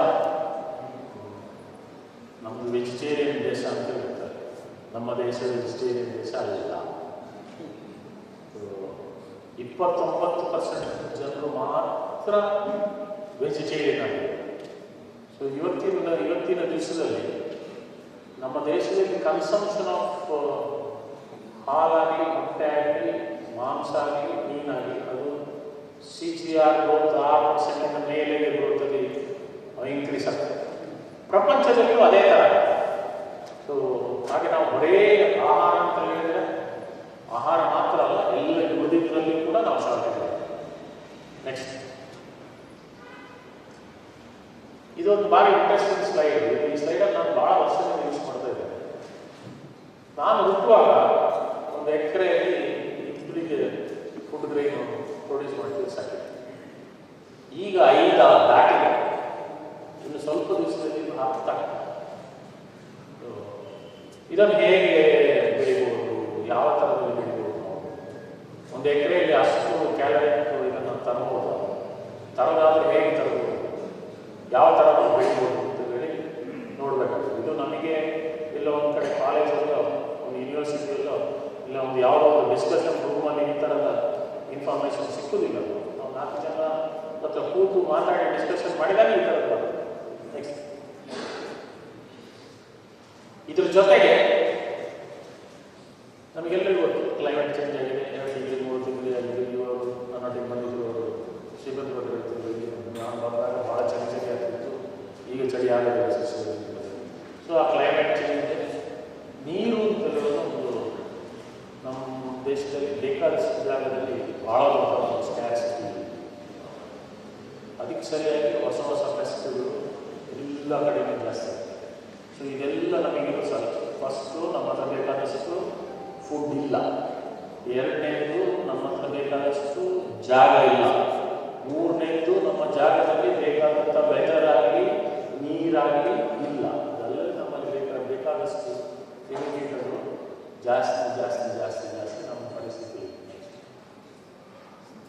ಸೊ ಇಲ್ಲಿ ನೋಡಿ, ಒಂದು ವಾಟರ್ ಶಾರ್ಟೇಜು ನಾವು ಪ್ರತಿಯೊಬ್ಬ ಮನುಷ್ಯನು, ಪ್ರತಿಯೊಬ್ಬ ಒಂದು ಸಂಸ್ಥೆಯು, ಇಲ್ಲ ಪ್ರತಿಯೊಬ್ಬ ಮನೆಯಲ್ಲಿ ನಾವು ಒಂದು ದಿವಸಕ್ಕೆ ಎಷ್ಟು ನೀರು ಕನ್ಸ್ಯೂಮ್ ಮಾಡ್ತೀವಿ ಅಂತ ಹೇಳಿದ್ರೆ, ನಮ್ಮ ದೇಶಕ್ಕೆ ಒಂದು ವಾಟರ್ ಬ್ಯಾಲೆನ್ಸ್ ಅಂತ ಮಾಡಿಕೊಂಡು ನಾವು ಪ್ರತಿಯೊಂದು ಗ್ರೈನ್ ಏನೋ ಒಂದು ಪ್ರೊಡ್ಯೂಸ್ ಮಾಡ್ತೀವಿ. ಒಂದು 10 kg ಮಾವಿನ ಹಣ್ಣು ಪ್ರೊಡ್ಯೂಸ್, ಅದರಲ್ಲಿ 70% ನೀರೇ ಇರೋದು. ಮಾವಿನ ಹಣ್ಣು ಮಾರೋದಲ್ಲ, ನೀರು ಮಾಡೋದು. ಹಾಲು ಮಾರೋದಲ್ಲ, ನೀರು ಮಾಡೋದು. ಮಾಂಸ ಮಾರೋದಲ್ಲ, ಅದರೊಟ್ಟಿಗೆ ನೀರು ಮಾಡೋದು. ಸೊ ಈ ನಮ್ಮ ನೀರೆಲ್ಲ ಇನ್ನೊಂದು ಕಡೆ ತಗೊಂಡು ಅಲ್ಲಿ ನೀರಲ್ಲಿ ನೀರು. ನಾವೀಗ ಟೊಮೆಟೊ ನಮಗೆ ಹಾಗೆ ಇರೋದು, ಅಲ್ಲಿಂದ ಇಲ್ಲಿಂದ ಸಿಸಿ ಅಂದರೆ ಹಾಗೆ ಟೊಮೆಟೊ ಜೊತೆಗೆ ಟೊಮೆಟೊ ನೀರು ಕೂಡ ಬಂತು. So water is acute shortage in the country ಅಂತ ಒಂದು ಡೌಟ್ ಇಲ್ಲ. ಪ್ರಪಂಚದಲ್ಲಿ ಕೆಲವು ಭಾಗ ಆ ಗ್ರೀನ್ ಇದರಲ್ಲಿ ನಾವು ಇವತ್ತು ಗ್ರೀನ್ ಇರ್ತೇವೆ, ಬಟ್ ಮೈನಸ್ ಹೋಗ್ತಾ ಇದೆ. ಸೊ ನೆಕ್ಸ್ಟ್ ಇನ್ನು ಮೋಸ್ಟ್ ಇಂಪಾರ್ಟೆಂಟ್ ಅಂತ ಹೇಳಿದ್ರೆ ಲೇಬರ್. ಎಷ್ಟು ಜನ ನಾವು ಆಲ್ರೆಡಿ ಯಾರು ಮಾತಾಡಿದ್ವಿ, ಅಗ್ರಿಕಲ್ಚರಲ್ಲಿ ಲೇಬರ್ ಎಂಪ್ಲಾಯ್ಡ್ ಎಷ್ಟಾಗಿದೆ ಅಂತ ಹೇಳಿದ್ರೆ ಆಲ್ಮೋಸ್ಟ್ 0 ಅಂತ ನಮ್ಮೂರಿಗೆ ಲೆಕ್ಕ ಇಟ್ಕೊಳ್ಬೋದು. ಬೇರೆ ಕಡೆಗೆ 10%, 15%, 18% ಏನೋ ಮಾತಾಡ್ಬೋದು ಎವರೇಜ್. ದೇಶದ ಎವರೇಜ್ ಮಾತು ಬಿಟ್ಬಿಡೋಣ. ನಮ್ಮಲ್ಲಿ ಇವತ್ತು ಯಾರಾದರೂ ಯಂಗ್ಸ್ಟರ್ಗಳು ನಾನು ತೋಟ ಮಾಡ್ತಾರೆ, ನಾನು ಫುಡ್ ಗ್ರೈನ್ ಬೆಳಿತೀನಿ ಅಂತ ಹೇಳಿದ್ರೆ ಅವನಿಗೆ ನಾಳೆ ಎಲ್ಲರೂ ಸಿಗೋದು ಸನ್ಮಾನ. ಸೊ ಅದು ಯಾಕೆ ಸನ್ಮಾನ ಮಾಡಬೇಕು ಅಂತ ಹೇಳಿದ್ರೆ, ಇನ್ನು ಸ್ವಲ್ಪ ವರ್ಷ ಕಳೆದ್ರೆ ನಮ್ಮ ಊರಲ್ಲಿ ಬೆಳೆ ಬೆಳೆಯುವ ಅಂತ ಎಷ್ಟೋ ಜನ ಗೊತ್ತಿಲ್ಲ. ಈ ನಾನು ರೀಸೆಂಟ್ ಆಗಿ ನನ್ನ ಸಣ್ಣದಿರುವಾಗ ನಮಗೆ 100 ಎಕರೆ ಜಾಸ್ತಿ ಬಂದಿದೆ. ನಾವು ಅದನ್ನೆಲ್ಲ ಅಡಿಕೆ ತೋಟ ಅದು ಇದೆಲ್ಲ ಮಾಡಿದ್ವಿ. ನಾನು 2 ವರ್ಷದ ಹಿಂದೆ ಒಂದು 2 ಎಕರೆಯಿಂದ ಪುನಃ ವಾಪಸ್ ಭತ್ತಕ್ಕೆ ಕನ್ವರ್ಟ್ ಮಾಡಿದೆ. ಆ ಭತ್ತಕ್ಕೆ ಕನ್ವರ್ಟ್ ಮಾಡಿದಾಗ ನಮ್ಮಲ್ಲಿ ಯಾವ ಕೆಲವು ಮುದುಕರಿಗೆ ಬಿಟ್ಟು ಉಳಿದವರಿಗೆ ಹೇಗೆ ಬೀಜ ಹಾಕಬೇಕು, ಹೇಗೆ ನೀರು ಹಿಡಿಯೋದು, ಯಾವ ಥರ ಕೆಲಸ ಮಾಡಬೇಕು ಕೊಡಬೇಕು. ಸೊ ಅದೊಂಥರ ರೀಇನ್ವೆಂಟಿಂಗ್ ಅಂತ ಹೇಳಿದ್ರೆ ನಮಗೆ 2 ಬೆಳೆನೇ ಸರಿ ಬರಲಿಲ್ಲ. 3ನೇ ಬೆಳೆಗಾಗಬೇಕಾದ್ರೆ ನಾವು ಒಂಥರ ಲೆವೆಲ್ ಇದ್ದೀವಿ. ಸೊ ನಾವು ಒಂದು ಕಮ್ಯುನಿಟಿ ಆಗಿರೋ ಇಲ್ಲ ಒಂದು ಬೇರೆ ಬೇರೆ ಇದರಲ್ಲಿ ನಮ್ಮಲ್ಲಿ ನಾವು ಹೊಸ ಅಕ್ಕಿ ಊಟ ಅಂತ ಮಾಡ್ತೀವಿ. ಮೊದಲು ಹೊಸ ಅಕ್ಕಿ ನಮ್ಮ ಮನೆಯಲ್ಲಿ ನಾವು ಬೆಳೆದು ನಾವು ಹೊಸ ಅಕ್ಕಿ ಊಟಕ್ಕೆ ತೆರೆ ತರ್ತೀವಿ. ಈಗೇನಾಗಿದೆ ಅಂತ ಹೇಳಿದ್ರೆ ದೇವಸ್ಥಾನದ ಮುಂದೆ ಒಂದಿಷ್ಟು ಜಾಗ ಗದ್ದೆ ಮಾಡಿ ಅಲ್ಲಿಂದ ಇದು ತೆನೆ ಒಂದು ತೆನೆಗೆ 10 ರೂಪಾಯಿ ಕೊಟ್ಟು ಬಾರಿ ಖುಷಿ ಅಂತ ನಾವು ಕಟ್ತೀವಿ. ಸೊ ಅಂದರೆ ನಮ್ಮನ್ನು ನಾವೇ ಫುಲ್ ಮಾಡಿಕೊಳ್ಳುವಂಥ ಪರಿಸ್ಥಿತಿ. ನೆಕ್ಸ್ಟ್, ಸೊ ನಾವು ಜಾಸ್ತಿ ಆಹಾರ ಬೆಳಿಬೇಕು, ಆಹಾರ ಜೊತೆಗೆ ಫ್ಯೂಲು ನಮ್ಮ ಅಗ್ರಿಕಲ್ಚರಿಂದ ಕೊಡಬೇಕು. ಅದಲ್ಲದೆ ನಮ್ಮಲ್ಲಿ largest population of animal. So ಈ ಎನಿಮಲ್ಗಳಿಗೆ ಫಾಲೋ ಕೊಡಬೇಕು. ಇನ್ನೆಷ್ಟೋ ಎನಿಮಲ್ ಪಕ್ಷಿಗಳಿಂದ ಅದಕ್ಕೆ ಫೀಡ್ ಕೊಡಬೇಕು. ಅದೆಲ್ಲ ಅಲ್ಲದೆ ನಮ್ಮಲ್ಲಿ ಓಲ್ಡ್ ಏಜ್ ಪಾಪ್ಯುಲೇಷನ್ 40 ವರ್ಷದಿಂದ ಜಾಸ್ತಿ ಯಾರೆಲ್ಲ ಎಲ್ಲಿ ಪಾಪ್ಯುಲೇಷನ್ ಆಗಬೇಕು ಅವರ ಡಯಟರಿ ಇದರಲ್ಲಿ 15 to 16%, 18% ಫೈಬರ್. ಇದನ್ನು ಯಾರು ಮಾತಾಡೋದು? ಇನ್ನು next Indian market, agriculture market, demand based market ನಾವು ನೆಕ್ಸ್ಟ್ ಸ್ಲೈಡಲ್ಲಿ ನೋಡಬೇಕು ಅಂತ ಹೇಳಿದ್ರೆ prioritise fibre based vegetable, fibre based.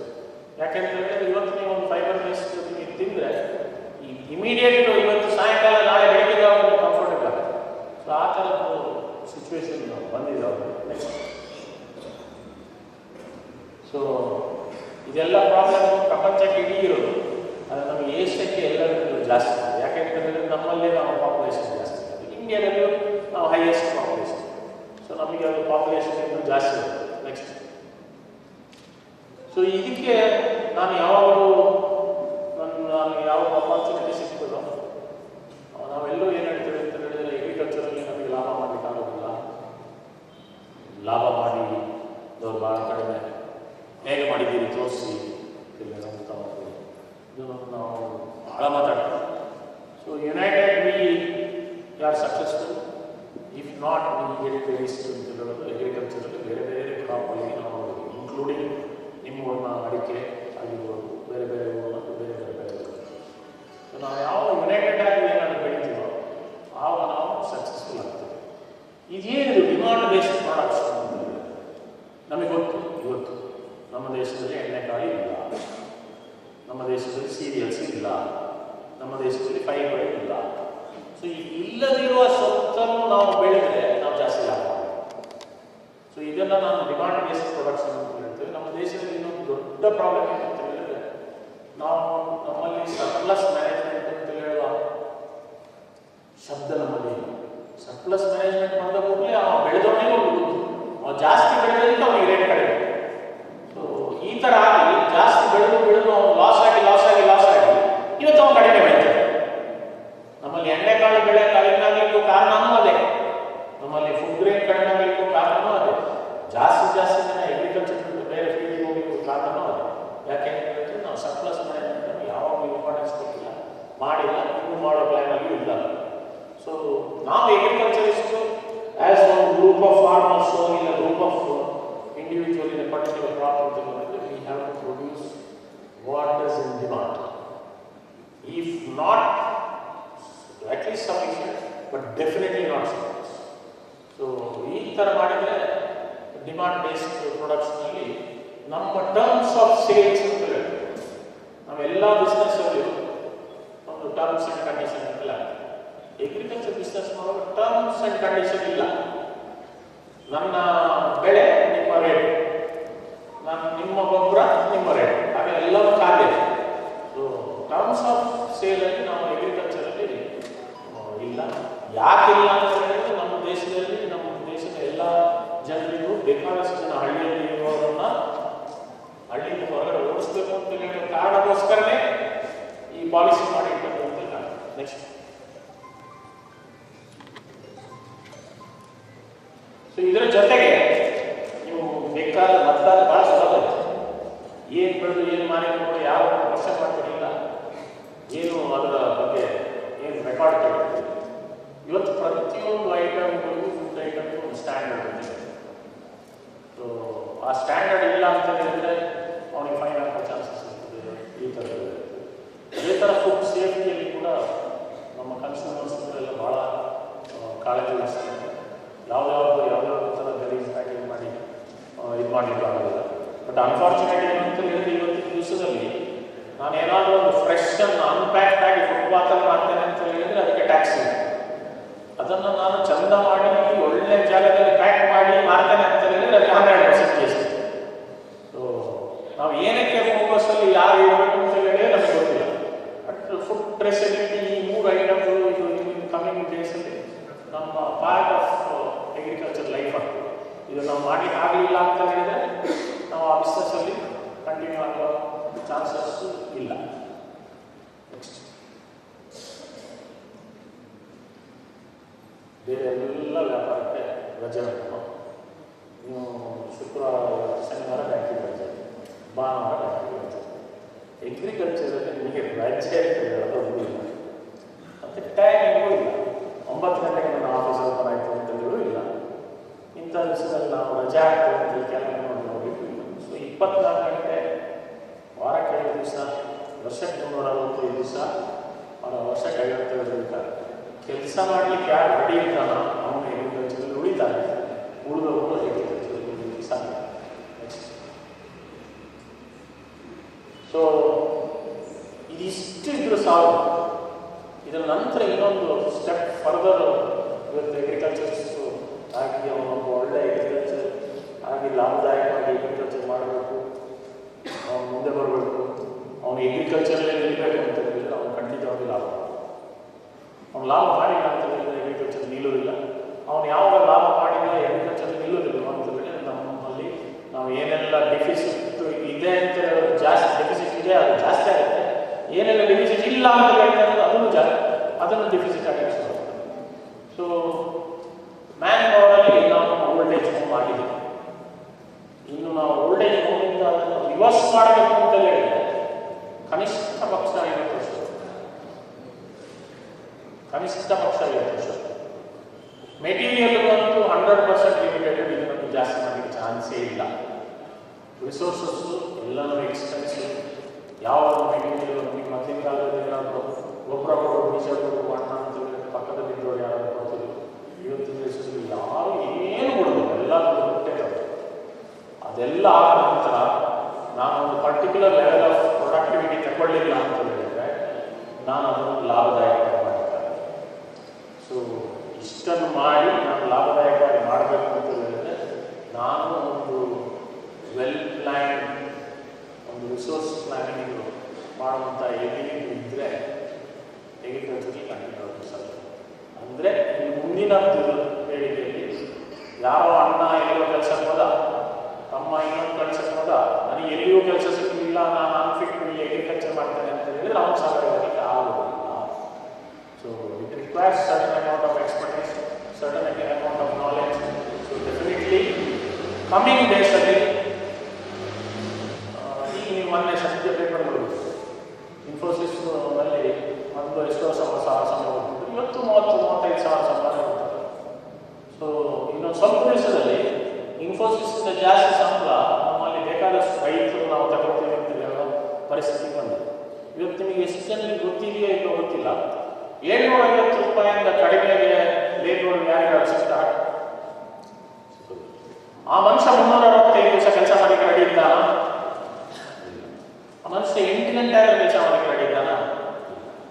So ನಾವು ಕರೆಕ್ಟಾಗಿ ಒಬ್ಬ ಮನುಷ್ಯ ಬೇಕು ಅಂತ ಹೇಳಿದ್ರೆ ಇವತ್ತಿಗೆ 1 ಎಕರೆ ತೋಟವೋ 2 ಎಕರೆ ತೋಟವೋ 3 ಎಕರೆ ತೋಟವೇ ಇರಲಿ, ಅವನಿಗೆ ಒಬ್ಬ ಇಲ್ಲ ಇಬ್ಬರು ಲೇಬರ್ ಬೇಕು ಅಂತ ಹೇಳಿದ್ರೆ 1 ವರ್ಷಕ್ಕೆ 3 ಲಕ್ಷ ಚಿಲ್ಲರೆ, 3.5 ಲಕ್ಷ ರೂಪಾಯಿ ಅವನಿಗೆ ನಾವು ತೆಗೆದಿಡಬೇಕು. ಅಂದರೆ ಕಂಪ್ಯೂಟರ್ IT ಇಂಡಸ್ಟ್ರಿಯಲ್ಲಿ ಅವನು ಎಷ್ಟು ಸಂಬಳ ಬರ್ತಾ ಇದ್ದಾರಲ್ಲ ಅಷ್ಟು ನಾವು ಕೊಡಬೇಕು. ಯಾಕೆ ಕೊಡಬೇಕು ಅಂತ ಹೇಳಿದ್ರೆ ನಮ್ಮ ಇವತ್ತಿನ ಕಾಂಪಿಟೇಟಿವ್ ನಾವು ಕೊಡೋದಿದ್ರೆ ಇಂಡಸ್ಟ್ರಿ ಅವರು ಕೊಡ್ತಾರೆ, ಇಂಡಸ್ಟ್ರಿ ಅವರು ಕೊಡೋದು ಮತ್ತೊಬ್ಬರು ಕೊಡ್ತಾರೆ. ಸೊ ನಾವು ಇಲ್ಲಿ ಆ ಲೇಬರ್ ಚಾರ್ಜಸನ್ನು ಕೊಡಲಿಕ್ಕೆ ಆದರೆ ಮಾತ್ರ ನಮಗೆ ಇದು ಏನು ಲೇಬರನ್ನು ರಿಟೈನ್ ಮಾಡಲಿಕ್ಕೆ. ಸೊ 3.5 ಲಕ್ಷ ರೂಪಾಯಿ ಅಂತ ಹೇಳಿದರೆ ಒಂದು 3 ಎಕರೆ 4 ಎಕರೆ ತೋಟ ಇದ್ದರೆ 7 ಲಕ್ಷ ರೂಪಾಯಿ ಸಂಬಳ. ಅವನು ಇಲ್ಲಿ ತೋಟ ಮಾಡೋದು ಸಂಬಳ ಬಂದರೆ 7 ಲಕ್ಷ ರೂಪಾಯಿ ಖಂಡಿತ ತೆಗಿತಾನೆ. ಇನ್ನು ಗಿಬ್ಬಳ ಸಿಕ್ಕಿದ್ರೆ ಇನ್ನೂ ಜಾಸ್ತಿ ತೆಗಿತಾನೆ. ಸೊ 7 ಲಕ್ಷ ರೂಪಾಯಿ ಅವನು ದುಡಿತಾನೆ. ಅದಾದ ನಂತರ ಅವನಿಗೆ ಪಂಪ್ ಸೆಟ್ ಇದೆ, ಒಂದು ಬಾಡಿ ಇರುತ್ತೆ, ಇಲ್ಲ ರೋಡ್ ಇರುತ್ತೆ, ಒಂದು ಪಂಪ್ ಸೆಟ್ ಇರುತ್ತೆ, ಅದಕ್ಕೊಂದು 5 HP 10 HP ಕರೆಂಟ್ ಆಗುತ್ತೆ. ಆ ಕರೆಂಟ್ ಖರ್ಚು ಎಷ್ಟಾಗುತ್ತೆ ಅಂತ ಹೇಳಿದರೆ 2ರಿಂದ 2.5 ಲಕ್ಷ ರೂಪಾಯಿ ಒಂದು ಪಂಪಿಗೆ 1 ವರ್ಷ ಖರ್ಚಾಗುತ್ತೆ. ಸೊ ನಾವು ಒಂದು ಮಾಡೆಲ್ ತಗೊಳ್ತಾ ಇರೋದು 4 ಎಕರೆ ರೈತ, 2 ಕೆಲಸದವರು, ಒಂದು ಪಂಪ್ ಸೆಟ್ ಅಂತ ಹೇಳಿದರೆ ಅಲ್ಲಿ 9 ಲಕ್ಷ ರೂಪಾಯಿ 10 ಲಕ್ಷ ರೂಪಾಯಿ ಬಂತಾರೆ. ಇನ್ನು 4 ಎಕರೆಗೆ ನೀವೊಂದು ಸಾಧಾರಣ ನೀವು ಅಗ್ರಿಕಲ್ಚರ್ ಮಾಡೋದಿಲ್ಲ, ಯಾರಾದರೂ ಬಾಡಿಗೆ ತಗೊಂಡು 25, 30, 40 ಸಾವಿರ ದುಡ್ಡು ಕೊಡ್ತಾರೆ, ಒಳ್ಳೆ ನೀರಿದ್ದ ಜಾಗ ಅಂತ ಹೇಳಿದ್ರೆ ಕೊಡ್ತಾರೆ. ಸೊ ಅದು 4 ಎಕರೆಗೆ ಅದೊಂದು 2 ಲಕ್ಷ ರೂಪಾಯಿ, 12-13 ಲಕ್ಷ ರೂಪಾಯಿ ಅವನು ಉತ್ಪತ್ತಿಯಲ್ಲಿ ಡಿಫ್ರೆನ್ಸ್ ಬಂದರೆ ಮಾತ್ರ ಅವನಿಗೆ ಸರ್ವೈವ್ ಮಾಡಲಿಕ್ಕೆ ಆಗೋದು, ಇಲ್ಲ ಅಂತ ಹೇಳಿದ್ರೆ ಅವನು ಸರ್ವೈವ್ ಮಾಡಲಿಕ್ಕೆ ಆಗೋದಿಲ್ಲ. ಸೊ ಈ ಈಕ್ವೇಷನನ್ನು ನಾವು ಅರ್ಥ ಮಾಡ್ಕೊಳ್ಬೇಕು. ಈಕ್ವೇಷನನ್ನು ಅರ್ಥ ಮಾಡ್ಕೊಳ್ಳಿಲ್ಲ ಅಂತ ಹೇಳಿದರೆ ಈ ಪರಿಸ್ಥಿತಿ ನಾವು ಇವತ್ತು ನಿಲ್ಲಿಸಲಿಲ್ಲ ಅಂತ ಹೇಳಿದ್ರೆ, ಎಗ್ರಿಕಲ್ಚರನ್ನು ಅಟ್ರಾಕ್ಟಿವ್ ಅಂತೇಳಿ ಮಾಡಲಿಲ್ಲ ಅಂತ ಹೇಳಿದ್ರೆ, ನಾವು ನಾಳೆಗೆ ಯಾವ ನಮ್ಮ PDS ಸಿಸ್ಟಮಲ್ಲಿ ಎಲ್ಲಿಂದ ಡಿಸ್ಟ್ರಿಬ್ಯೂಷನ್ ಎಲ್ಲಿಂದ ಗ್ರೇಟ್ ತಂದು ತಿಂತಾ ಇದ್ವಲ್ಲ ಆ ಪರಿಸ್ಥಿತಿ ಆ ಚಕ್ರ ವಾಪಸ್ ಬರೋದು ಹೆಚ್ಚು. ಸೊ ಇದು ಇವತ್ತಿನ ಸಮ್ಮರಿಗೆ ಒಂದು ಬ್ರೀಫ್. ನೆಕ್ಸ್ಟ್ ಸೊ ಇದಾದ ನಂತರ ಈಗ ನಿಮ್ಮ ಮಾತು ಕೇಳಲಿಕ್ಕೆ ನಾನು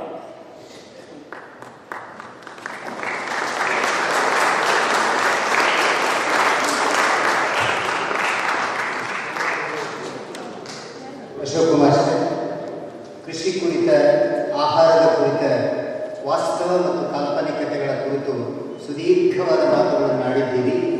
ಈಗ ಒಂದಷ್ಟು ಭಯವೂ ಕೂಡ ಬಹುಶಃ ನಿಮ್ಮ ಮಾತುಗಳನ್ನು ಕೇಳಿದಾಗ ಬಂದಿದ್ದರೂ ಕೂಡ ಅದಕ್ಕೆ ಸೂಚಿಸಿರುವ ಪರಿಹಾರಗಳು ನಿಜಕ್ಕೂ ನೆಮ್ಮದಿದಾಯಕ ಅಂತ ಅಂದ್ಕೊಳ್ತೇನೆ. ಸಭಿಕರಲ್ಲಿ ಯಾರಿಗಾದರೂ ಪ್ರಶ್ನೆಗಳಿದ್ದರೆ ದಯವಿಟ್ಟು ಎದ್ದು ನಿಲ್ಲಬೇಕು. ಶ್ರೀಯುತ ಮಹೇಶ್ ಸೇನರ್.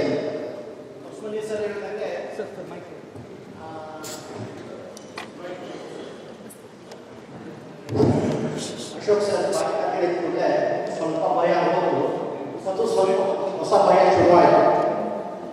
ಭಯ ಶುರುವಾಗಲ್ಲ, ಅಲ್ಲ ಒಳ್ಳೇದು. ಆ ಭಯ ಇಟ್ಕೊಂಡು ಮನೆಗೆ ಹೋಗೋದು ಬೇಡ. ಆ ಭಯದ ನಿವಾರಣೆಗೆ ನಾವು ಪರಿಹಾರ ಇಟ್ಕೊಂಡು ಹೋಗೋಣ ಅಂತ ನಾನು ಕೇಳ್ತಾ ಇದ್ದೀನಿ.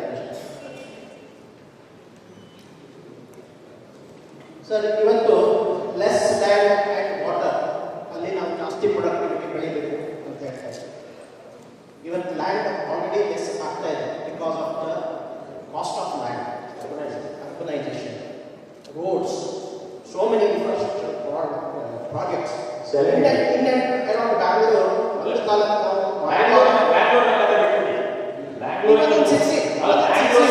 ಬ್ಯಾಂಗ್ಳೂರಿಂದ 100 ಕಿಲೋಮೀಟರ್ ಜಮೀನಲ್ಲಿ ಏನ್ ಮಾಡಬೇಕು ಅಂತ ಇಲ್ಲ. ಸುಮ್ಮನೆ ಜಮೀನು ಇಟ್ಟರೆ ವರ್ಷ ಮೀಟರ್ ಮೇಲೆ ಹೋಗ್ತದೆ. ಸೊ ಇದು ಯಾವ ಸ್ಟೇಜಿಗೆ ಹೋಗ್ಬೋದು ಗೊತ್ತಿಲ್ಲ. ಇಲ್ಲ ಗೊತ್ತಿಲ್ಲ, ಗೊತ್ತುಂಟು. ಎಲ್ಲಿ ಹೋಗ್ತದೆ ಅಂತ ಗೊತ್ತುಂಟು. ನಾವು ಅದನ್ನು ಬಹಳ ಈಸಿಯಾಗಿ ಮಾಡಬಹುದು. ಸೊ ಅಂಥದ್ರಲ್ಲಿ ನಮಗೆ ಅಗ್ರಿಕಲ್ಚರ್ಗೆ ಬೇಕಾದಂಥದ್ದು ಅಥವಾ ಫುಡ್ ಪ್ರೊಡಕ್ಷನ್ಗೆ ಬೇಕಾಗುವಂಥ ಲ್ಯಾಂಡ್ ಲಿಮಿಟೇಷನ್ ಆಗ್ಬೋದು. ಅಂಥ ಸಂದರ್ಭದಲ್ಲಿ ನನಗೆ ಕಾಣಿಸ್ತಾ ಇರೋದು as A modern agriculturist, hydroponics can answer. Sir, ಒಂದು ಆನ್ಸರ್ ಪರ್ಟಿಕ್ಯುಲರ್ ಆಗಿ ಇಂಥದ್ದೇ ಆನ್ಸರ್ ಮಾಡಲಿಕ್ಕೆ ಆಗ್ತದೆ ಅಂತ ಹೇಳಲಿಕ್ಕಾಗುತ್ತೆ. ಫಾರ್ ಎಕ್ಸಾಂಪಲ್, ಹೈಡ್ರೋಪೋನಿಕ್ ರೀಸೆಂಟ್ ಆಗಿ ಹೈಲಿ ಸಕ್ಸಸ್ಫುಲ್ ಡೈಲಿ ನಾವು ಒಂದು 5 ದನ ಕಟ್ಟಬೇಕು ಅಂತ ಹೇಳಿದ್ರೆ 1 ಎಕರೆ ಫಾರ್ಮ್ ಬೇಕು ಅಂತ ಹೇಳ್ತೇವೆ. ಈಗ ಒಂದು ಬಂಕರ್ ಬೆಟ್ಟಲ್ಲಿರೋ ಈ ಬೆಡ್ಡಲ್ಲಿ ನಾವು ಹೈಡ್ರೋಪೋನಿಕ್ಸ್ ಮಾಡಿ ಫಾರ್ಮ್ ಬೇಕು, ಅದರಿಂದ ಜಾಸ್ತಿ ಬೆಟರ್ ಪ್ರೊಡಕ್ಟಿವಿಟಿ ನಾವು ಇಲ್ಲಿ ಡೈಲಿ ತೆಗಿಬೇಕು. ಸೊ ಗ್ರೀನ್ ಫಾರ್ಮನ್ನು ನಾವು ಜನರೇಟ್ ಮಾಡ್ತೀವಿ. ಸೊ ನಾವು ಕೆಲವು ಶಬ್ದಗಳು ನಮಗೆ ಬಹಳ ಚೆನ್ನಾಗಿ ಕೇಳ್ತದೆ. ನೀವು ಹೈಡ್ರೋಫೋನಿಕ್ಸ್ ಅಂತ ಹೇಳಿದ್ರೆ ಫಸ್ಟ್ ಕ್ವಾಲಿಟಿ ವಾಟರ್. ನೀವು ಹೈಡ್ರೋಫೋನಿಕ್ಸ್ ಮಾಡಿದವರಿಗೆ ಅರ್ಥ ಮಾಡಲ್ಲ. ಒಂದು ಪ್ಲಾಂಟಿಗೆ 16 ಎಲಿಮೆಂಟ್ ಬೇಕು. ಅದರಲ್ಲಿ ಕೆಲವು ಎಲಿಮೆಂಟ್ ಸಣ್ಣ ಟ್ರೇಸ್ಗಳಲ್ಲಿ ಬೇಕಾಗುತ್ತೆ.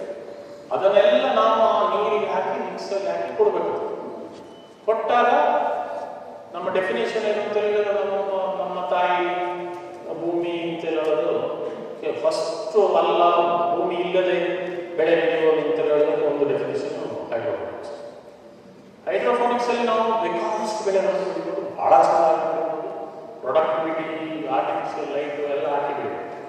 ಆರ್ಟಿಫಿಷಿಯಲ್ ಲೈಟ್ ಹಾಕಿ ಬೆಳಿತೀವಿ, ಕರೆಂಟ್ ಬೇಕು ಅಂತ ಹೇಳಿದ್ರೆ ಪ್ರಪಂಚದಲ್ಲಿ ಹೈಯೆಸ್ಟ್ ಪವರ್ ಬಿಲ್ ಇರೋದು, ಪರ್ ಯೂನಿಟ್ ಪವರ್ ಕಾಸ್ಟ್ ಇರೋದು ನಮ್ಮ ದೇಶ ಒಂದು. ಸೊ ಆಗ ನಾವು ಕಾಂಪಿಟೇಟಿವ್ ಆಗಿ ಆಗುತ್ತೆ. ಎರಡನೇದು, ಹೈಡ್ರೋಫೋನಿಕ್ಸ್ ಬೆಳೆಯುವ ನಿಮ್ಮ 750 ರೂಪಾಯಿ ಸಂಬಳದವರಿಗೆ ಸತ್ಯ. ಯಾಕೆಂತ ಹೇಳಿದ್ರೆ ಅವನಿಗೆ ಅದರಿಂದ ಜಾಸ್ತಿ ನಾಲೆಜ್ ಇರುತ್ತೆ.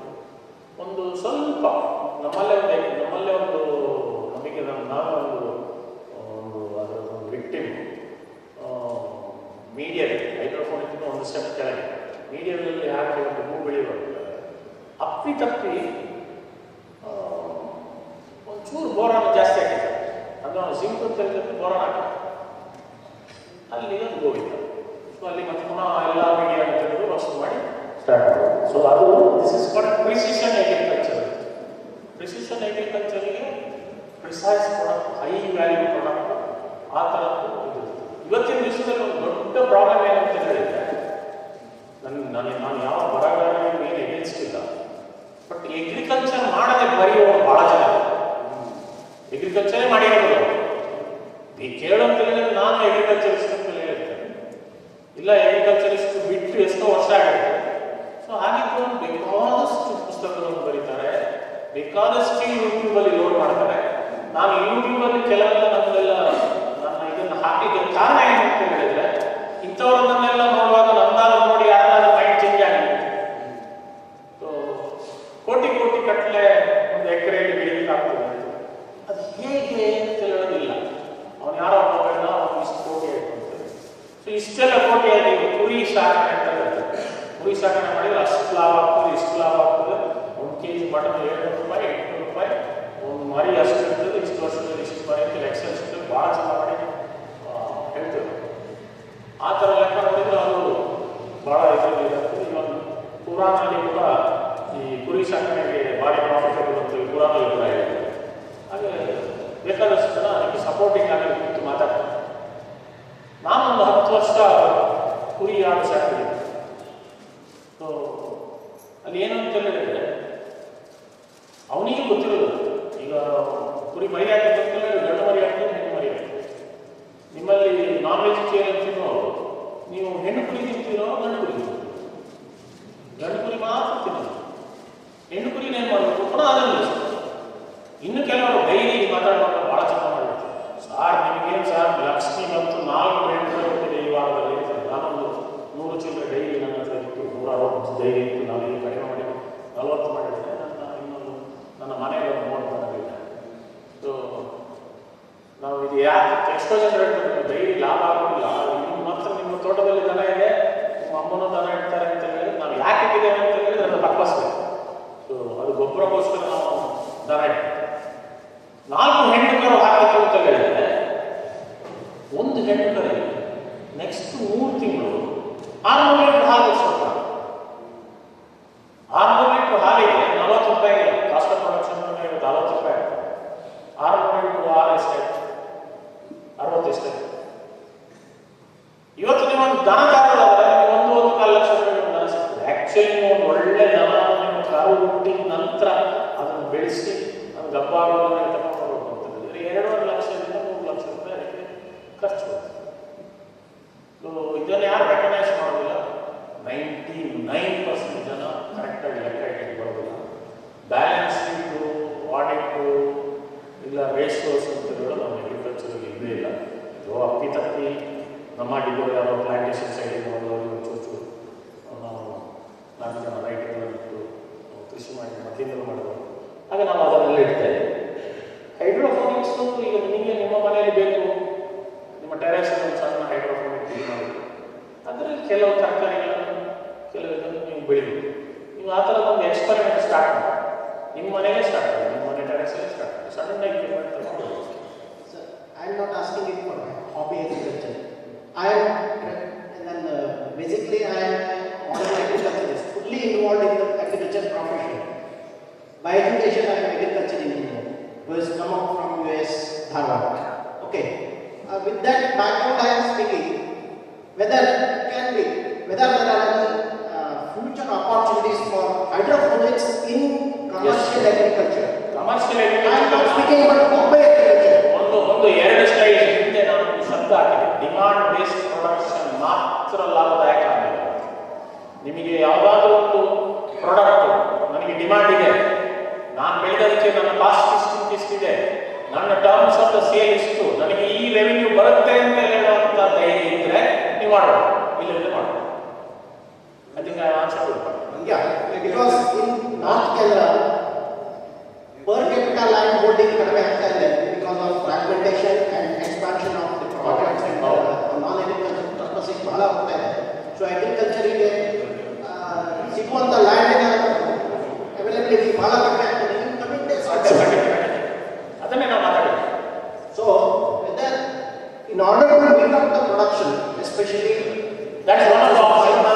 That is what you are talking is one of the options. Definitely one of the options. A very good option, very healthy option, very safe option, and it is definitely got a future. There is doubt. In fact, where it doesn't require much water, only the water. For example, ginger. Only thing is light is artificial. Ginger cultivation in hydroponics. Yeah. It is advisable. Can be made now. Thank you. ನಮಸ್ಕಾರ. ದಯವಿಟ್ಟು ಇದು ಕನ್ನಡದ ರಾಜ್ಯ, ಕನ್ನಡದಲ್ಲಿ ಮಾತನಾಡಿ. ಅವರೆಲ್ಲ ಸುವಿಸ್ತಾರವಾಗಿ ಹೇಳಿದ್ದಾರೆ. ನಮಗೆ ಬೇಕಾಗೋದು ಏನು ಅಂದರೆ ಪ್ರೆಸೆಂಟು ಲಕ್ಷಾಂತರ ಎಕರೆ ತೋಟ ಬೆಳೆದಿದ್ದೇವೆ, ಗದ್ದೆಯನ್ನು ಮಾಡ್ತಾ ಇದ್ದೇವೆ, ಕೋಟ್ಯಾಂತರ ರೂಪಾಯಿ ಹಾನಿ ಆಗಿದೆ. ಅದಕ್ಕೆ ಮಾರಕವಾದಂಥ ಬೆಳೆಗಳು ರೋಗಗಳು ಬರ್ತಾ ಇದ್ದೇವೆ. ಆ ರೋಗವನ್ನು ಕಂಟ್ರೋಲ್ ಮಾಡೋದೇ ಸಾಫ್ಟ್ವೇರ್ ಇಂಜಿನಿಯರನ್ನು ಇಲ್ಲಿಗೆ ತಂದು ಕೃಷಿಗೆ ಹಾಕುವಂಥ ಒಂದು ಪ್ಲ್ಯಾನ್ ಏನಿರಬಹುದು ನನ್ನ ಪ್ರಶ್ನೆ. ಹಿಂದೆಂದು ಮುಗಿದೋಯ್ತು, ಮುಂದೆ ಗೊತ್ತಿಲ್ಲ, ಇವತ್ತು ನಾವು ಬದುಕಬೇಕು ಜಗತ್ತಿನಲ್ಲಿ ಕೇಳುವಂತ ಒಂದು ಪ್ರಶ್ನೆ. ಇದು ನಿಮ್ಮ ಪ್ರಶ್ನೆ ಅಂತ ಹೇಳಿ ನಾವು ಇವತ್ತು ಪ್ರತಿಯೊಂದು ಇದರಲ್ಲಿ ನಾವು AI ಅಂತ ಮಾತಾಡ್ತಾ ಇದ್ದೀವಿ, ಆರ್ಟಿಫಿಷಿಯಲ್ ಇಂಟೆಲಿಜೆನ್ಸ್ ಅಂತ. ಆರ್ಟಿಫಿಷಿಯಲ್ ಇಂಟೆಲಿಜೆನ್ಸಲ್ಲಿ ಈಗಾಗಲೇ ಬೇಕಾದಷ್ಟು ನಮಗೆ ಅಡ್ವಾಂಟೇಜು ಅಗ್ರಿಕಲ್ಚರಿಗೆ ಬಂದಿದೆ. ಎಷ್ಟೋ ಡಿಸೀಸ್ಗಳು ಒಂದು ಫೋಟೋ ತೆಗೆದು ಈಗ ಹಾಕಿದರೆ ಇದು ಇಂಥ ಡಿಸೀಸ್ ಅಂತ ಹೇಳಿ ಹೇಳ್ತೀವಿ.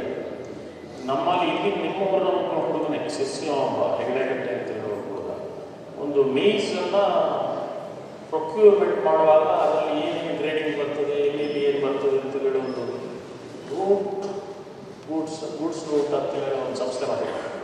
ಸೊ ಆ ಥರ ಅಲ್ಲಿನೂ ಅದು ಇದರಲ್ಲಿ ಒಂದು ಫೋಟೋ ತೆಗೆದರೆ ಇದರಲ್ಲಿ ಇಂತಿಷ್ಟು ಕಾಳುಗಳಿದ್ದಾವೆ, ಇದು ಗ್ರೇಡ್ ಕಾಳಲ್ಲ, ಇದರಲ್ಲಿ ಇಂತಿಷ್ಟು ಮೈಕ್ರೋಟಾಕ್ಸಿನ್ಸ್ ಇದ್ದಾವೆ, ಇದರಲ್ಲಿ ಇಂಥ ಗ್ರೇನ್ಗಳು ಇಂಥದ್ದು ಇದ್ದಾವೆ, ಇದರಲ್ಲಿ ಅದು ಪರ್ಸೆಂಟೇಜ್ ಹಾಕಿ ಫೋಟೋ ಬರ್ತದೆ. ಮೊದಲಾದರೆ ಅದನ್ನೇ ಮಾಡಬೇಕು ಅಂತ ಹೇಳಿದರೆ ಯಾರೋ ಒಂದು ಲೆಕ್ಕ ತಗೊಂಡು ಮೈಕ್ರೋಸ್ಕೋಪ್ ನೋಡಿ ಎಲ್ಲ ಮಾಡಬೇಕಿತ್ತು.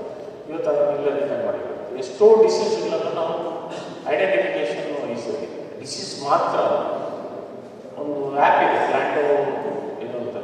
ನೀವು ಯಾವುದಾದ್ರೂ ಒಂದು ಗಿಡ ಮುಂದೆ ಹೋಗಿ ಫೋಟೋ ತೆಗೆದರೆ ಈ ಗಿಡ ಇಂಥದ್ದು, ಇದರ ಒರಿಜಿನಿಗೆ, ಇದರ ಬೆಳವಣಿಗೆ ಹೀಗೆ ಅಂತ ಹೇಳಿ ಇದು ಸಾಫ್ಟ್ವೇರ್ ಲಿಮಿಟೆಡ್ ಟು ಸಾಫ್ಟ್ವೇರ್ ಅಲ್ಲ. ಸಾಫ್ಟ್ವೇರ್ ಎಲ್ಲ ಫೀಲ್ಡಿಗೆ applicable, agriculture applicable, industry applicable, banking applicable, service ಎಲ್ಲ ಕಡೆ ಸಾಫ್ಟ್ವೇರ್ ಅಗ್ರಿಕಲ್ಚರ್ಗೆ ಯೂಸ್ ಆಗೋದಿಲ್ಲ ಅಂತೇಳಿ ಯೂಸ್ ಆಗ್ತಾ ಇದೆ, ಇನ್ನೂ ಆಗ್ತಾ ಇದೆ, ಇನ್ನೂ ಆಗಲೇಬೇಕು.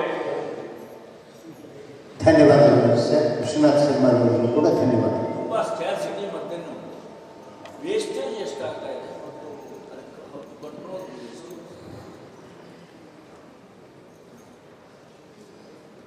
ಸರ್? ವೇಸ್ಟೇಜ್ ಅಂತೂ ಪೆರಿಷೇಬಲ್ ಕಮಾಡಿಟಿಯಲ್ಲಿ ವೇಸ್ಟೇಜ್ ಎಷ್ಟು ಆಗ್ತದೆ, ಹೇಗಾಗ್ತದೆ ಅಂತ ಹೇಳಿಕ್ಕಾಗುತ್ತೆ. ಸೊ ಬೇರೆ ಬೇರೆ ರಿಪೋರ್ಟ್ಗಳಲ್ಲಿ ಬೇರೆ ಬೇರೆ ಥರದ ಪೆರಿಷೇಬಲ್ ಕಮಾಡಿಟಿಯಲ್ಲಿ ಒಂದು ವೇಸ್ಟೇಜ್. ಆದರೆ ಇಲ್ಲಿ ನಮ್ಮ ಪರಿಸ್ಥಿತಿ ಅದರಲ್ಲಿ ವರ್ಸ್ಟ್ ಅಲ್ಲ. ಈಗ ನಾವು ಸರ್ಪ್ಲಸ್ ಆಗಿ ಸ್ಟೋರೇಜ್ ಇಟ್ಟಾದ ನಂತರ ವೇಸ್ಟೇಜ್ ಸ್ಟಾರ್ಟ್ ಆಗುತ್ತೆ. ಆ ವೇಸ್ಟೇಜ್ ಈಗ ವರ್ಷದ ವರ್ಷ ಕಡಿಮೆ ಆಗಿದೆ ಅಂತ ಕಾಣ್ತದೆ. ಆ್ಯಕ್ಚುಲಿ ಕಡಿಮೆ ಆಗಿರೋದು ಯಾಕೆ ಅಂತ ಹೇಳಿ ಸ್ಟೋರೇಜ್ ಇದೆ. ಸೊ ವೇಸ್ಟೇಜನ್ನು ಹ್ಯಾಂಡಲ್ ಮಾಡಲಿಕ್ಕೆ ನಮ್ಮಲ್ಲಿ ಬೇಕಾದಷ್ಟು ನಾವು ನಮ್ಮ ಈಗೇನು Food Corporation of India godown ಕಾಣಿಸಿದೆ, ಅಲ್ಲಿ ಗೋಡೌನಲ್ಲಿ ಏನಿದೆ ಅಂತ ಹೇಳಿದ್ರೆ ಹೆಗ್ಗಣಗಳು 2 ಕಾಲಿಂದ 4 ಕಾಲಿಂದ ಎಲ್ಲ ಕಾಲಿಂದ ಹೆಗ್ಗಣಗಳಿಲ್ಲ ಮಾತಾಡ್ತೀವಿ. ಸೊ ಅದೇ ಥರ ಹೆಗ್ಗಣಗಳು ಇಲ್ಲದಿದ್ದಂಥ ಗೋಡೌನ್ಗಳು ಟೆಕ್ನಾಲಜಿಲಿ ಬೇರೆ ಬೇರೆ ಕಡೆ ನೋಡ್ತಾ ಇರ್ಬೋದು. ರೈಸ್ ಮಿಲ್ಲಲ್ಲಿ, ಫೀಡ್ ಫ್ಯಾಕ್ಟ್ರಿಗಳೆಲ್ಲ ನಾವು ಸೈಲೋಗಳಿಗೆ ಹೋಗ್ತೀವಿ. ಸೈಲೋಗಳ ಹೋಗೋ ಪರ್ಪಸ್ ಏನಿದೆ ಅಂತ ಹೇಳಿದರೆ ಒಂದು ಫುಡ್ ಗ್ರೇಡನ್ನು ಒಂದು ಪರ್ಟಿಕ್ಯುಲರ್ ಲೆವೆಲ್ ಆಫ್ ಮಾಯಿಶ್ಚರ್, ಒಂದು ಪರ್ಟಿಕ್ಯುಲರ್ ಲೆವೆಲ್ ಆಫ್ ಟೆಂಪರೇಚರ್, ಒಂದು ಪರ್ಟಿಕ್ಯುಲರ್ ಲೆವೆಲ್ ಇದನ್ನೆಲ್ಲ ಮೇಂಟೈನ್ ಮಾಡ್ತಾರೆ. ಸೊ ಈ ಥರದ ಸಿಸ್ಟಮ್ಯಾಟಿಕ್ ಆಗಿ ಮೇಂಟೈನ್ ಮಾಡೋಕ್ಕಾಗಲ್ಲ. ಫುಡ್ಡಲ್ಲಿ ಪೆರಿಷೇಬಲ್ ಕಮಾಡಿಟಿಯಲ್ಲಿ ನಾವು ವೇಸ್ಟೇಜ್, ನಮ್ಮ ವೇಸ್ಟೇಜ್ ತರಲಿಕ್ಕೆ ಆಗೋದಿಲ್ಲ. ಯಾಕೆ ಅಂತ ಹೇಳಿದ್ರೆ ಈಗ ಇದೆಲ್ಲ ಕರೆಕ್ಟ್ ಅಂತ ಹೋಗ್ತದೆ, ಇಲ್ಲದಿದ್ದರೆ ಎಷ್ಟೊತ್ತಿಗೆ 2 ಸಲ ಹೋಗ್ಬೋದು. ಸೊ ಈ ಥರದ ಪರಿಸ್ಥಿತಿಯಲ್ಲಿ ನಾವು ಕೋಲ್ಡ್ ಸ್ಟೋರೇಜ್, ಕೋಲ್ಡ್ ಚೈನನ್ನು ಮೇಂಟೈನ್ ಮಾಡೋದು ಅಷ್ಟೇ. ಫುಡ್ ಕೂಡ ಭಾಳ ವೇಸ್ಟ್ ಮಾಡ್ತಾರೆ. One ಪ್ರಶ್ನೆ, our expertise deficit is occurring among people in the agricultural field. ದಯವಿಟ್ಟು ಫಾರ್ ಸೇಲ್ಸ್ ತೆರಳಬೇಕು ಅಂತ ವಿನಂತಿ ಮಾಡ್ಕೊಳ್ತೇನೆ. ಎಕ್ಸ್ಪರ್ಟೀಸ್ ಡೆಫಿಸಿಟ್ ಅಂತ ನಾವು ಹೇಳಿದ್ವಿ. ಈ ಅಗ್ರಿಕಲ್ಚರಲ್ ಫೀಲ್ಡ್ನಲ್ಲಿ ಫಾರ್ಮರ್ಸ್ಗೆ ತುಂಬ ಈಗ ನಾನು ವಾಸ್ತುವಿನವರೆಲ್ಲ ಹೋಗುವಾಗ ಇದ್ದ ಟೆಕ್ನಾಲಜಿ ಅದೆಲ್ಲ ಔಟ್ಡೇಟೆಡ್. ಅದು ನಾವು ಇವತ್ತಿನ ದಿವಸದಲ್ಲಿ ನಾವು ಟೆಕ್ನಾಲಜಿ ಅಡ್ವಾನ್ಸ್ ಆಗ್ತಾ ಹೋಗ್ತಾ ಇದೆ. ನಾವು ಅದರ ಲೆವೆಲ್ಗೆ ಅಪ್ಡೇಟ್ ಆಗಿಲ್ಲ ಅಂತ ಹೇಳಿದ್ರೆ ನಾವೆಲ್ಲರೂ ಯೂನಿವರ್ಸಿಟಿಗಳಲ್ಲಿ ಸ್ಟೂಡೆಂಟ್ಸಿಗೆ ನೀವು ತರ್ತಾ ಇದ್ದೀರಾ with your knowledge and expertise. Sir, university ಕಥೆಗಳನ್ನು ಮಾತಾಡಲಿಕ್ಕೆ ನಾಳೆ ಬೆಳಿಗ್ಗೆ ಬೇಕಾದ್ರೆ ಮಾತಾಡ್ತೀವಿ. ನಮ್ಮ ದೇಶದಲ್ಲಿ ಯೂನಿವರ್ಸಿಟಿ ಅಂತ ಹೇಳೋದು ಬೇಕಾದಷ್ಟು ಕೆಲಸ ಮಾಡಿದೆ. ಇನ್ಫ್ಯಾಕ್ಟ್ ನಮ್ಮಲ್ಲಿ ಯೂನಿವರ್ಸಿಟಿಗಳು ಹೈಯೆಸ್ಟ್ ಇನ್ಫ್ರಾಸ್ಟ್ರಕ್ಚರ್ ಇದೆ, ಒಳ್ಳೆ ಕ್ವಾಲಿಫೈಡ್ ಜನ ಇರ್ತಾರೆ. ಆದರೆ ಒಂದೇ ಒಂದು ಹೇಳಿದ್ರೆ ಅಲ್ಲಿ ಇಂಥ ಕೆಲಸ ಮಾಡಬೇಡ ಅಂತ ಹೇಳಿ ಯಾರಿಲ್ಲ. ಒಂದೇ ಒಂದು ಕೆಲಸ ಏನು ಮಾಡ್ತಾರೆ ಅಂತ ಹೇಳಿದ್ರೆ, ನೆಕ್ಸ್ಟ್ ಈಗ ವಾಸುದೇವ್ ಅವರು ಒಂದು ಪ್ರೊಫೆಸರ್ ಇದ್ದಾರೆ, ಇವರನ್ನು ತಳ್ಳಿ ಇವರ ಜಾಗಕ್ಕೆ ಇನ್ನೂ ಬೇಗ ಪ್ರೊಫೆಸರ್ ಆಗೋದು, ಇಲ್ಲ ಇದನ್ನೊಂದು ಈ ಕಾಲೇಜನ್ನೇ ತೆಗೆದು ಒಂದು ಯೂನಿವರ್ಸಿಟಿ ಮಾಡಿ ವೈಸ್ ಚಾನ್ಸಲರ್ ಆಗೋದು, ಈಗಿರೋದನ್ನೆಲ್ಲ ಥಿಂಕ್ ಮಾಡೋದಲ್ಲದೆ ಬೇರೆ ಅಂತ ಕೆಲಸಗಳು ಆಗ್ತಾ ಇದೆ. ನಾನು ಮಾತಾಡೋದು ಈ ಸ್ಟೂಡೆಂಟ್ಸ್ ಏನು ಬರ್ತಾರೆ ಹೊರಗಡೆ, ಅವರ ಅವೈಲಬಿಲಿಟಿ ಫಾರ್ ಇದು ಎಕ್ಸ್ಪರ್ಟೀಸ್ ಕೊಡಲಿಕ್ಕೆ ಫಾರ್ಮರ್ಸ್ ಇದೆ, ಅದು ಇನ್ಫ್ರಾಸ್ಟ್ರಕ್ಚರು ಇಲ್ಲ. ಇನ್ಫ್ರಾಸ್ಟ್ರಕ್ಚರ್ ಇದೆ ನಮ್ಮಲ್ಲಿ, ಫ್ಯಾಂಟಾಸ್ಟಿಕ್ ಇನ್ಫ್ರಾಸ್ಟ್ರಕ್ಚರ್ ಇದೆ. ಆದರೆ ಏನು ಪಾಠ ಹೇಳಲಿಕ್ಕೆ ಜನ ಇಲ್ಲ, ಪಾಠ ಹೇಳಲಿಕ್ಕೆ ಅಲ್ಲಿ ಜನ ಇಲ್ಲ. ಎಷ್ಟೋ ಇದರಲ್ಲಿ ನಾನು ಎಷ್ಟೋ ಜನರನ್ನು ತಮಾಷೆ ಮಾಡ್ತಾ ಇದ್ದೆ. ಮೊದಲು ಏನು ಉಪನ್ಯಾಸಕರು ಇಲ್ಲ ಪ್ರಾಧ್ಯಾಪಕರು ಅಂತೇಳಿ, ಈಗ ಅವರ ಜೊತೆಗೆ ಸಂಚಾರಿ ಪ್ರಾಧ್ಯಾಪಕರು ಕಲಿಸಿದ್ರು. 4 ಕಾಲೇಜಿಗೆ ಸೇರಿಬಿಟ್ಟು ಒಬ್ಬ ಆ ಥರದ ಪರಿಸ್ಥಿತಿ ಇದೆ. ಸೊ ಇದು ಇಟ್ಸ್ ವೆರಿ ಬ್ಯಾಡ್ ಸಿಚುವೇಶನ್. ನಾನು 20 ಎಕರೆ ಗದ್ದೆ ಖರೀದಿ ಮಾಡಿದ್ದೆ. ತೋಟ ಆಗಬೇಕಾ ಅಥವಾ ದವಸ ಧಾನ್ಯ ಬೆಳೆ? ಅದು ನಾವು ಲಾಸ್ಟ್ ಮಾತಾಡಿದ್ವಿ, ಡಿಮಾಂಡ್ ಎಷ್ಟು ನಿಮಗೆ ಯಾವುದಕ್ಕೆ ಜಾಸ್ತಿ ಲಾಭ ಮಾಡಲಿಕ್ಕಾಗ್ತದೆ ಅಂತ ನೋಡಿ, ನೀವು ಅದ್ರಲ್ಲಿ ಲಾಭ ಮಾಡಲಿಕ್ಕಾಗ್ತದೆ ಅಂತಂದ್ರೆ ಅದನ್ನು ಬೆಳಿ. ನೀವು ಅದು ಲಾಭ ಆಗೋದಿಲ್ಲ ಅಂತಂದ್ರೆ ಮರುದಿವಸ ಬಿಟ್ಟು ನಾವು ಬಿಡಬೇಕು. ಕೊನೆಗೆ ನಾವು ಮನೆ ಮಾಡೋದೇನಿಲ್ಲ, ಮನೆ ಬಂದ ಅಡಿಕೆ ಏನಾಗ್ತದೆ ಆ ಅಡಿಕೆ ದಯವಿಟ್ಟು ಸರ್ ಪುಟ್ಟದಾಗಿರಲಿ ಪ್ರಶ್ನೆ, ಒಬ್ಬರು ಒಂದೇ ಪ್ರಶ್ನೆಯನ್ನು ಕೇಳಬೇಕಾಗಿ ವಿನಂತಿ ಮಾಡ್ತೀನಿ. ಇವತ್ತು ರಾತ್ರಿ ಇಲ್ಲೇ ಇರ್ತದೆ. ನನ್ನ ಹೆಸರು ಅರವಿಂದ್ ಪೈ ಅಂತ. ನಾನು ಈ ಶಿಷ್ಯಾಪುರ ಬ್ಯಾಂಕಿನ ಮಾಜಿ ಮ್ಯಾನೇಜರಾಗಿ ರಿಟೈರ್ಡ್ ಆಗಿದ್ದೆ. ನನ್ನದು ಒಂದು ಪ್ರಶ್ನೆ ಅಂದರೆ, 50 ವರ್ಷದ ಹಿಂದೆ ನಮ್ಮ ನೆನಪಿದೆ, ನಮ್ಮ ತಂದೆಯವರು ಸಣ್ಣ ಪ್ರಮಾಣದಲ್ಲಿ ಭತ್ತದ ವ್ಯಾಪಾರ ಮಾಡ್ತಿದ್ರು. ಅವ್ರ ಜೊತೆಗೆ ನಾವು ಹಳ್ಳಿಗೆ ಗಾಡಿ ಮೇಲೆ ಹೋಗೋದು ದೈವಾಂಶ ರಜೆಯಿಂದ. ಅಲ್ಲಿ ನೋಡ್ತಿದ್ದು ನಾವು ದೊಡ್ಡ ದೊಡ್ಡ ಮನೆಗಳು, 100 ಜನ ಆ ಫ್ಯಾಮಿಲಿಯಲ್ಲಿ. ಆದರೆ ಇವತ್ತಿನ ಪರಿಸ್ಥಿತಿ ಏನಾಗಿದೆ ಅಂತ ಹೇಳಿದರೆ, ನಾವು ಯಾವುದೇ ಒಂದು ಹಳ್ಳಿಗೆ ನಾವು 35 ವರ್ಷ ಹೀಗೆ ಸದ್ಯಕ್ಕೆ ನಾವು ನೋಡಿದರೆ ಅಲ್ಲಿ ಬರೀ ಜಗಲಿಗಳು ಕಾಣಿಸ್ತದೆ, ಮನುಷ್ಯರು ಕಾಣ್ತಾ ಇದೆ. ಅದನ್ನೇ ನಾವು ಮಾತಾಡಿದ್ದೇವೆ. ಹೀಗೆ ಪರಿಸ್ಥಿತಿ ಏನಾಗಿದೆ ಅಂತ ಹೇಳಿದರೆ, ಪ್ರತಿಯೊಬ್ಬರು ಕೂಡ ಶಿಕ್ಷಣ ತೆಗೆದುಕೊಂಡು ಬೆಂಗಳೂರಿಗೆ ಹೋಗ್ಬಿಡುದು. ಅದು ಬೆಂಗಳೂರು ಮುಂದೋಗಿ ಆಗಿದೆ, ಅಮೆರಿಕಕ್ಕೆ ಹೋಗಿ ಆಗಿದೆ. ವರ್ಷಕ್ಕೆ 3-4 ಲಕ್ಷ ಕೊಡ್ತಾರೆ.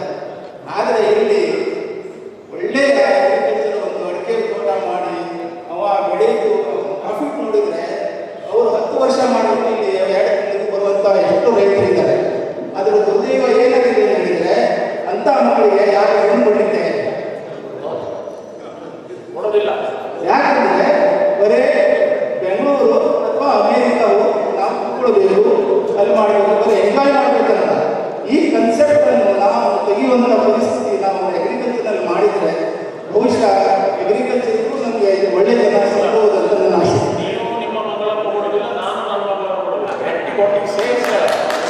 ಮನೆಗೆ ನಾನು ದನ ಇದೆ ಅಂತ ಹೇಳಿದ್ರೆ, ಆ ಮನೆಗೆ ಯಾರಾದರೂ ಹೆಣ್ಮಕ್ಳನ್ನು ಕೊಡ್ತಾರೆ ಅಂತ ಹೇಳಿದ್ರೆ ಅವರು ಏನೋ ತಪ್ಪಿತಸ್ಥರು ಅಂತ ಹೇಳುವ ಪರಿಸ್ಥಿತಿ ಇವತ್ತಿಗಿದೆ.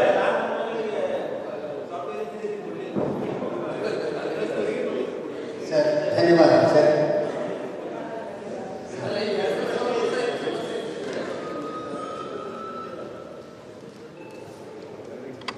ನೀವು ಅನಿಮಲ್ ಬ್ರೀಡಿಂಗ್ ಪಾಲಿಸಿ ಕಮಿಟಿಯಲ್ಲಿ ಕೆಲಸ ಮಾಡಿದ್ದೀರಿ. ಹೀಗಾಗಿ ನಿಮ್ಮ ಸಲಹೆ ಹೇಗೆ ಇರಬೇಕು ನಮ್ಮ ಬ್ರೀಡಿಂಗ್ ಅಂತ ಪಾಲಿಸಿ? ಒಂದನೇ ಪ್ರಶ್ನೆ, ಅಲ್ಲ ಯಾವ ಅನಿಮಲ್ ಬ್ರೀಡಿಂಗ್ ಕ್ಯಾಟ್ ಕೌ. ಹಾಗೆ ಎರಡನೇ ಪ್ರಶ್ನೆ, ಈಗ ನಮ್ಮಲ್ಲಿ ತುಂಬ ಕೆಲವು ರೈತರು ಭತ್ತ ಬೆಳೀತಾ ಇದ್ದಾರೆ ಈ ವರ್ಷಕ್ಕೆ ಕೆಲವರು, ಆದರೆ ಭತ್ತಕ್ಕೆ 2,000-2,500 ರೂಪಾಯಿ ಬಿಟ್ಟು ಮತ್ತೆ ರೇಟ್ ಇಲ್ಲ, ತಗೊಳ್ಳೋರು ಸಿಗ್ತಾ ಇದ್ದಾರೆ ಸರಿಯಾಗಿ. ಸೊ ಎಲ್ಲಿ ನಾವು ಹೇಳ್ತಾ ಇದ್ದೀವಿ? ಅದೇ ನಮ್ಮದು ಈಗ ಟ್ರಾನ್ಸ್ಫಾರ್ಮೇಷನ್ ಬಂದು ಗ್ಲೋಬಲೈಸೇಷನ್ ಆಗಿದೆ. ಇವತ್ತಿಗೆ ನಾವು ಇವತ್ತಿನ ಜೋಳದ ಬೆಲೆ 27,274 ವರ್ಲ್ಡ್ ಮಾರ್ಕೆಟಲ್ಲಿ $214. ನಮ್ಮ ಸರ್ಕಾರ ಏನೋ ಇಟ್ಕೊಂಡಿಟ್ಟಿದೆ, ಒಂದು 10%, 20% ಡ್ಯೂಟಿ ಆಗ್ತದೆ ಅಂತ ಹೇಳಿ. ಅದಿಲ್ಲ ಅಂತ ಹೇಳಿದ್ರೆ ಇಷ್ಟೊಂದು ಇಂಪೋರ್ಟ್ ಆಗಬೇಕು. ಭತ್ತದಲ್ಲಿ ಕೂಡ ಹಾಗೆ, ಭತ್ತ ಮಾತ್ರ ಬೆಳೆಯೋದು. ಭತ್ತದಲ್ಲಿ ಒಂದು ಪ್ರಾಡಕ್ಟ್ ಇದೆ, ಮತ್ತು ಭತ್ತಕ್ಕೆ ಬೇಕಾದ ರಿಕ್ವೈರ್ಮೆಂಟ್ ಆಫ್ ವಾಟರ್. ಇದು ಎರಡನ್ನು ನೋಡ್ಲಿಕ್ಕೆ ಹೋದರೆ ಅದರಲ್ಲಿ ಎಫಿಷಿಯನ್ಸಿ ಫ್ಯಾಕ್ಟರ್ ಫಸ್ಟ್ ನಾವು ಡೆವಲಪ್ ಮಾಡಬೇಕು. ನಾನು 2 ಎಕರೆ ಭತ್ತದ ಮೊದಲು ನಾನು ಸಣ್ಣದಿರುವಾಗ 100 ಎಕರೆ ಜಾಸ್ತಿ ಭತ್ತ ಬೆಳೀತೀನಿ. ಈಗ ನಾನು 3-4 ವರ್ಷದಿಂದ 2 ಎಕರೆಯಲ್ಲಿ ಭತ್ತ ಬೆಳೀತೀನಿ. ನಂದು cost of production of 1 kg paddy ಮೊನ್ನೆ ಕ್ರಾಪ್ ನನಗೆ 56 ರೂಪಾಯಿ. ನಿಮಗೆ ಅದು ವರ್ಕೌಟ್ ಆಗೋ ಚಾನ್ಸೇ ಇದೆ. ಆದರೆ ಏನಂತ ಹೇಳಿದ್ರೆ ನಮಗೊಂದು ಸ್ಯಾಟಿಸ್ಫ್ಯಾಕ್ಷನ್ ಏನಂತ ಹೇಳಿದ್ರೆ ನನ್ನ ಮನೆಯಲ್ಲಿ ದೇವಸ್ಥಾನ ಇದೆ, ನಮ್ಮ ಮನೆ ದೇವರಿಗೆ ದೇವಸ್ಥಾನಕ್ಕೆ ನಮ್ಮಲ್ಲಿ ಬೆಳೆದು ನಾವೇ ದೇವರಿಗೆ ನೈವೇದ್ಯ ಮಾಡ್ತಾ ಇದ್ದೇವೆ. ನಾವು ನಮ್ಮ ಮನೆಯಲ್ಲಿ ಒಂದು ಹೊತ್ತು ನಮ್ಮ ಅನ್ನವನ್ನು ನಾವು ಊಟ ಮಾಡ್ತಾ ಇದ್ದೇವೆ. ಇದೊಂದು ಅಷ್ಟೇ ಸ್ಯಾಟಿಸ್ಫ್ಯಾಕ್ಷನ್. ಸೊ ಕಾಂಪಿಟೇಷನ್ ಯಾವ ಥರ ಬಂದಿದೆ ಅಂತ ಹೇಳಿದ್ರೆ, ನೀವು ಇವತ್ತು ಸಿಂದಗಿ, ಗಂಗಾವತಿ ಇಲ್ಲ ಗೋದಾವರಿ ಹೋಗಿಯೇ ಭತ್ತ ಬೆಳೀಬೇಕು, ಇಲ್ಲ ಪಂಜಾಬಲ್ಲಿ ಹೋಗಿಯೇ ಭತ್ತ ಬೆಳೀಬೇಕು. ಅವರ ಲೆವೆಲ್ ಆಫ್ ಕಾಂಪಿಟೇಷನ್ ನಿಮಗೆ ಬರಲಿಕ್ಕೆ ಆಗಲಿಲ್ಲ. ಅದಕ್ಕೋಸ್ಕರ ನಮ್ಮಲ್ಲಿ ಎಲ್ಲ ಭತ್ತ ಹೋಯ್ತು. ಇವತ್ತು ನಾವು ಏನು ಬೆಳಿಬೋದು ಅಂತಲ್ಲ, ಈಗ ಇವರು ಕ್ವಶನ್ ಕೇಳಿದ್ರೆ ಏನು ಬೆಳಿಬೋದು? ಅಡಿಕೆಯಲ್ಲೇ ಬೆಳಿಬೋದು. ಯಾಕೆಂದ್ರೆ ನಾವು ಅಡಿಕೆಯಲ್ಲೇ ಎಕ್ಸ್ಪರ್ಟ್. ನಮಗೆ ಇಲ್ಲಿ ಏನು ಲೇಬರ್ ಇರ್ತಾರೋ ಅವರೆಲ್ಲ ಅಡಿಕೆಗೆ ಬರೋದು. ಇನ್ನು ನೆಕ್ಸ್ಟ್ ಒಂದು ಕ್ರಾಪ್ ನಾನು ಅಡಿಕೆ ಬೆಳೆಗಾರರ ನಡುಮಧ್ಯೆ ಒಂದು 50 ಎಕರೆ ಆಯಿಲ್ ಪಾಮ್ ಹಾಕಿದ್ದೆ. ನನಗೆ ಬೇಕಾದಷ್ಟು ಕಡೆ ಬೇಕಾದಷ್ಟು ಜನ ಉಚ್ಚ ಅಂತ ಹೇಳಿದ್ರು, 1 ಸಲ 2 ಸಲ ಬೇಕಾದಷ್ಟು ಸಲ ಇದೆ. ಹಾಗೆ ಇದನ್ನ ಮಾಡೋದು ಕೂಡ ಹೇಳಿದ್ದೆ. ನಾವು 1 ಎಕರೆ ಅಡಿಕೆಯಲ್ಲಿ ಎಷ್ಟು ಬೆಳಿತೇವೆ, ಎಷ್ಟು ದುಡ್ಡು ದುಡಿತೇವೆ ಅಂತ ಹೇಳೋದು ನೋಡೋದು. ಒಂದು ಅಂದಾಜು ಯಾರು ಹೇಳಿದ್ರೆ 1 ಎಕರೆ ಅಡಿಕೆಯಲ್ಲಿ ನಾನು ಎಷ್ಟು ನಾನು 20 ಕ್ವಿಂಟಲ್ ಬೆಳೆದಿದ್ದೇನೆ. ಅಲ್ಲಿ ನೀವು ಯಾವಾಗ ಬೆಳೆದಿದೆ? ನೀವು ವರ್ಷ ಬೆಳೆದಿದ್ದೇನೆ. 15 ಆಯ್ತು, 20. ಈಗ 12ಕ್ಕೆ ಬಂದದ. ಈಗ ನಿಮ್ಗೆ ಎಷ್ಟು ದುಡ್ಡು ಉಳಿತದೆ 1 ಎಕರೆ? ಎಕರೆ ಹೊಡೆಯುತ್ತೆ. ಉಳಿತದೆ ಖಂಡಿತ.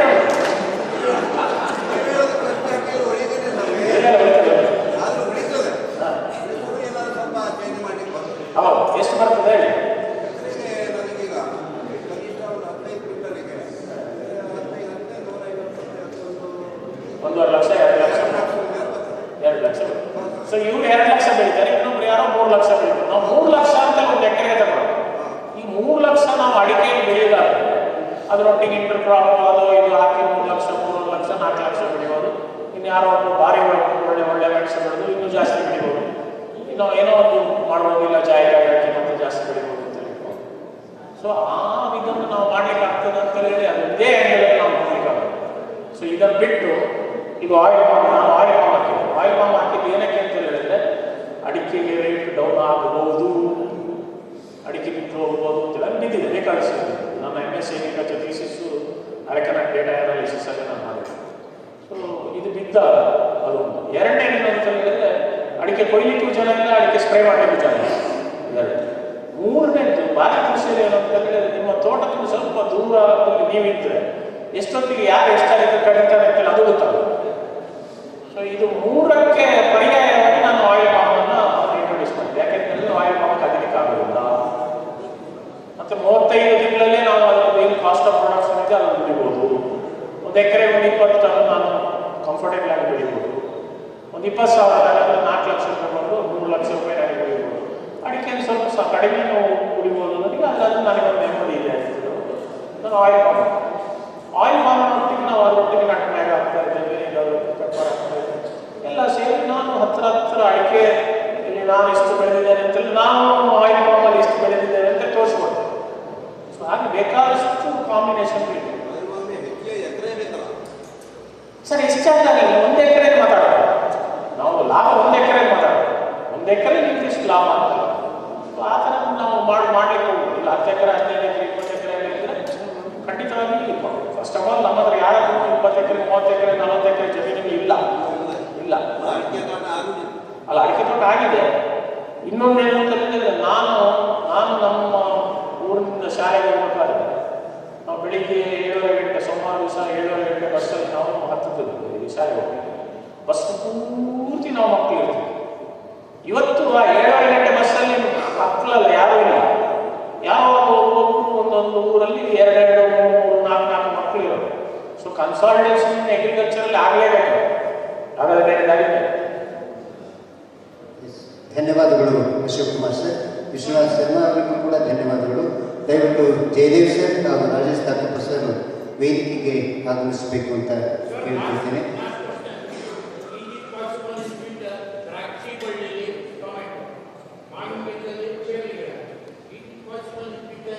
Sir, in science, everything is not. Why? Sir, in science, as on today, this is the truth. Tomorrow, what is going to happen, nobody knows. So, everything is possible in the world. So, if they are, human can be cloned, something else can be done. This can also be done until we can say, but we have to prove it is not supposed to. It is not done until proven.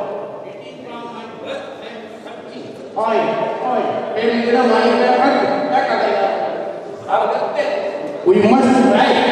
Yes. ಕೇಳಿದ್ದಾರೆ ಸಾಂಬಾರು. ಅಡಿಕೆ ಬೇಕಾದಷ್ಟು ಬೆಳೀರಿ, rate ಕಡಿಮೆ ಆಗುದಿಲ್ಲ ಹೇಳ್ತಾರೆ. ಅದಕ್ಕೆ ನಿಮ್ಮ ಉತ್ತರ ಬೇಕು. ಸಂವಾದದಲ್ಲಿ ಪಾಲ್ಗೊಂಡಿದ್ದವರಿಗೂ ಕೂಡ ಧನ್ಯವಾದಗಳು.